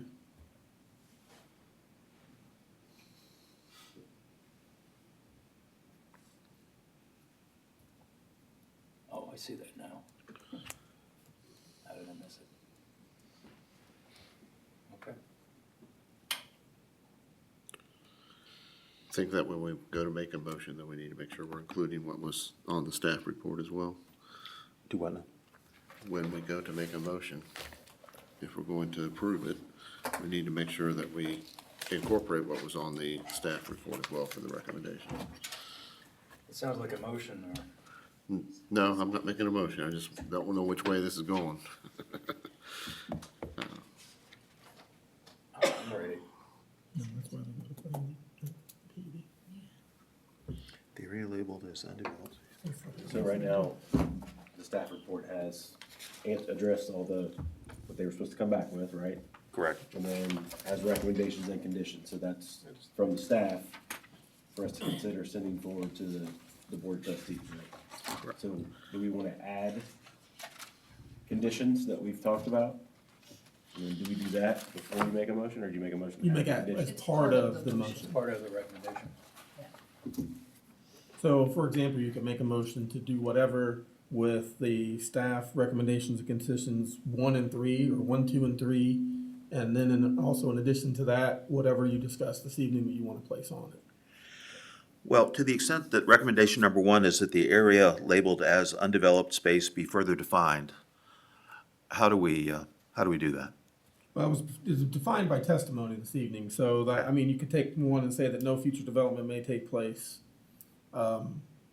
without that rezone. I mean, I don't like that whole thing, as far as that goes, but the one thing that was brought up earlier tonight is what if they sell that piece off and somebody comes in and says, I want to rezone it? This rezoning that they passed back in 2021 still encompasses that property, whether they sell it or not. So that property is still said the whole piece is only supposed to have 100 homes on it. And they've used it up. And they've used it up. Right. Now, the thing that's also gonna happen is, let's say they sell that piece, it kind of limits what you can do with that, because someone says, well, I wanna buy, I don't know what this is, 30 So that can acres. never be rezoned? No. Well, it can be rezoned. It can be. I mean, somebody could come in and ask to remove it from the PUD Right. and rezone it. Nothing's forever. Yeah, I mean, I can't rule that out. Everybody has the right to ask for something. Absolutely. They could do it. Yeah. But with that being said, they couldn't split that off and come in and say, okay, I sold that now. It's still part of the PUD. We're gonna farm it, but I bought it and I want to also build my house there. Now we're at 101 houses. That can't happen. But isn't that deemed undevelopable? I mean, isn't that what you guys are saying? The reason why you didn't spread out over to that bigger area is because it's not developable? I mean, you can't put houses there because of drainage, Yeah, I mean, whatever? there's wetlands and everything It's else. I mean, we're using it so they can be used for another use, for farming, instead of it being part of the HOA and taking care of that 30, it's like 30-something acres. So you couldn't put a house on there if you wanted to, is what you're What's saying? that? Not without coming back here. No, I mean, if you came back here and everybody said, yeah, you can put a house there, is it possible to put a house there? That's what I'm asking. I guess you could go to BZA. I don't know. Well, I mean, it's possible to put a house, I mean. Yeah, I it's- think he's asking if there were only 99 homes in their plan. I mean, it's just a piece of 'Cause they land. said it be that built house on. No, the could question be is built if it's truly a wetland, and Right. it's not, you It's can't not. build. Oh, it's So, not. no, if I go back to that thing, it's a flood area, but not a wetland. So how is that different? If it's a flood zone? Wetlands are build gonna be on it? federally protected. Flood Right. zones, flood zone, you just have to bring your building up above floodplain level. Okay, Floodways, you can't build in. yeah. Wetlands, you can't build in. Well, let me put it this way. You can't build without what they call off-site mitigation. So if you build a wetland here, or take a wetland here, you have to replace it somewhere else. So it's possible someone could downstream purchase that property and come back in and try and rezone it and build on it. It is Build something. possible. You can always ask. I'm not gonna say anything's not possible, because that's just asking for trouble. I've been married a long time. You can always ask. It doesn't mean you're gonna get it. There is that.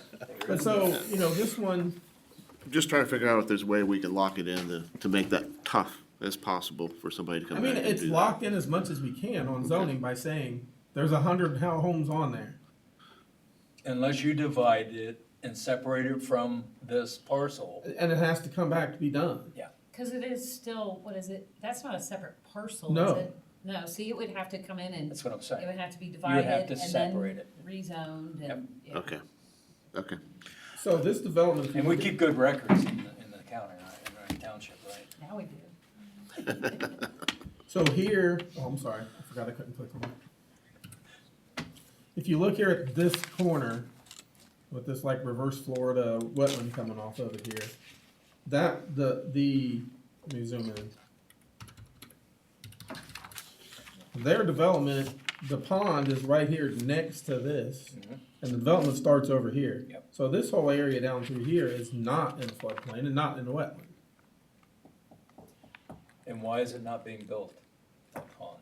Because of probably topography and the stream that runs through. There's some other things that aren't shown on this.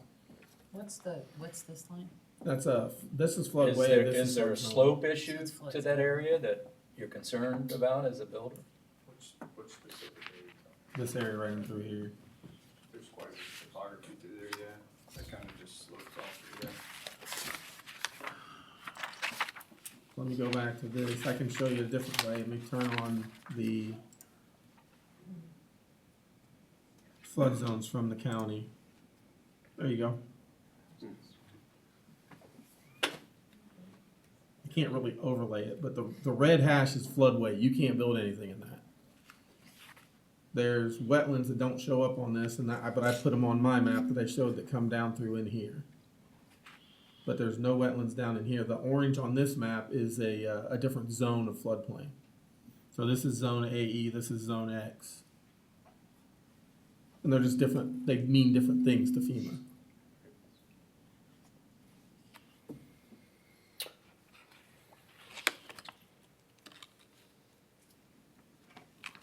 We But ready? inherently, by the way the law works now, as far as what it is, once they build those 100 houses on this overall piece, that's it. They can't build another house anywhere. But they can ask. Well, they'd have to come back through. Right. Get it. Right. And do a Right. whole different thing. I And that's understand. gonna come before you, come before the trustees. And we could turn back to those great records that we keep and say, yeah, we agree not to do that. Yeah, and those great records, hopefully by this next coming trustees meeting will start to be digitalized and kept in a database. So then we're gonna update recommendation one with that first sentence will say is intended to be farmland. Well, What do we wanna change? You said further defined, so what's the further definition? Plans to be undeveloped, return to undeveloped, farmland? just I'd say undeveloped. Undeveloped space. Then that allows them the flexibility, I mean, they could. You they just could can't farm build it. on it. Yeah, they could farm it, they could, put a trail system through it, sell it to the wetland, whatever they're gonna do with it. Right.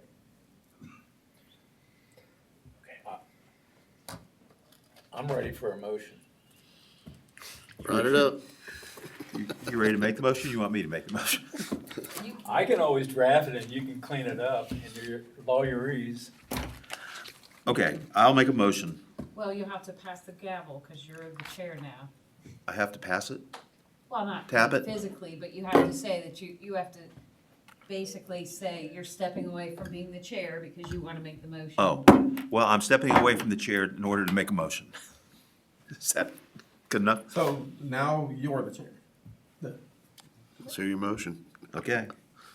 I move that we approve the specific site plan in case 821-A with the following conditions. That no future development may take place without a rezoning or major modification of the existing PUD. That the site plan will be subject to the approval of any agency or entity with jurisdiction or authority over any aspect of the proposed development or any other entity at the discretion of the Community Development and Risk Department. 3, damage as deemed by the Beavercreek Township Public Service Director to the existing roadways as a result of construction traffic or any other site development in the responsibility or is the responsibility of the developer for repair. And I'd like to add the condition that the side setbacks be increased from 7.5 feet to 10 feet. So that would be condition 4. Yes. Can we add one more condition to that, about the landscaping along Ankeny Road? Okay, and that a further condition be added. That the landscaping match what you're putting along the other development, was that Stonehill Village? Make sure that that matches up against, Ankeny Road properties.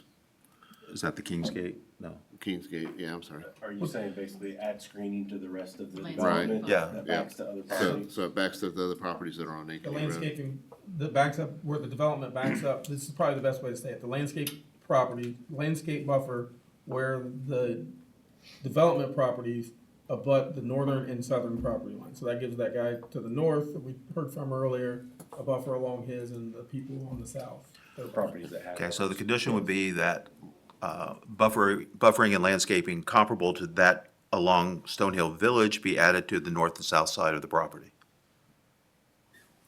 Where there's development taking place, because there's some northern property lines where there's no. Where the development is taking place.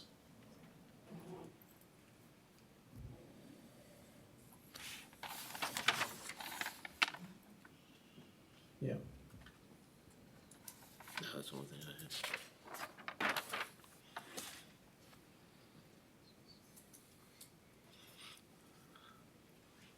Anything else to your motion?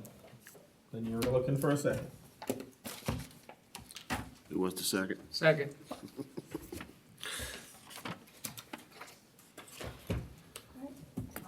Mr. Pond? Yay. Mr. Bullen? Yes. Mr. Brown? Yes.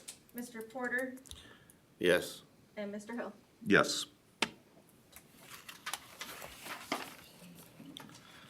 You can have the gavel back. Yeah. For those of you who are still in attendance, this will proceed to the trustees meeting. I spoke with the township administrator today. If this got a favorable recommendation, it will go, I'm sorry, let me grab the calendar, I believe it's the 14th?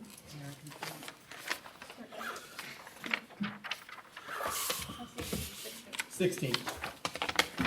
It'll be on March the 16th. I want a ring and snack. Okay. I want a ring and snack. Oh, yeah. Like I said. With that, do we have a motion to adjourn, or are we ready? Anything else, Andy? On the second, we're just Yeah, confirming, yep, and then it'll be yep. set on the 16th. Yes? Yes. Make a motion, we adjourn the meeting. Second.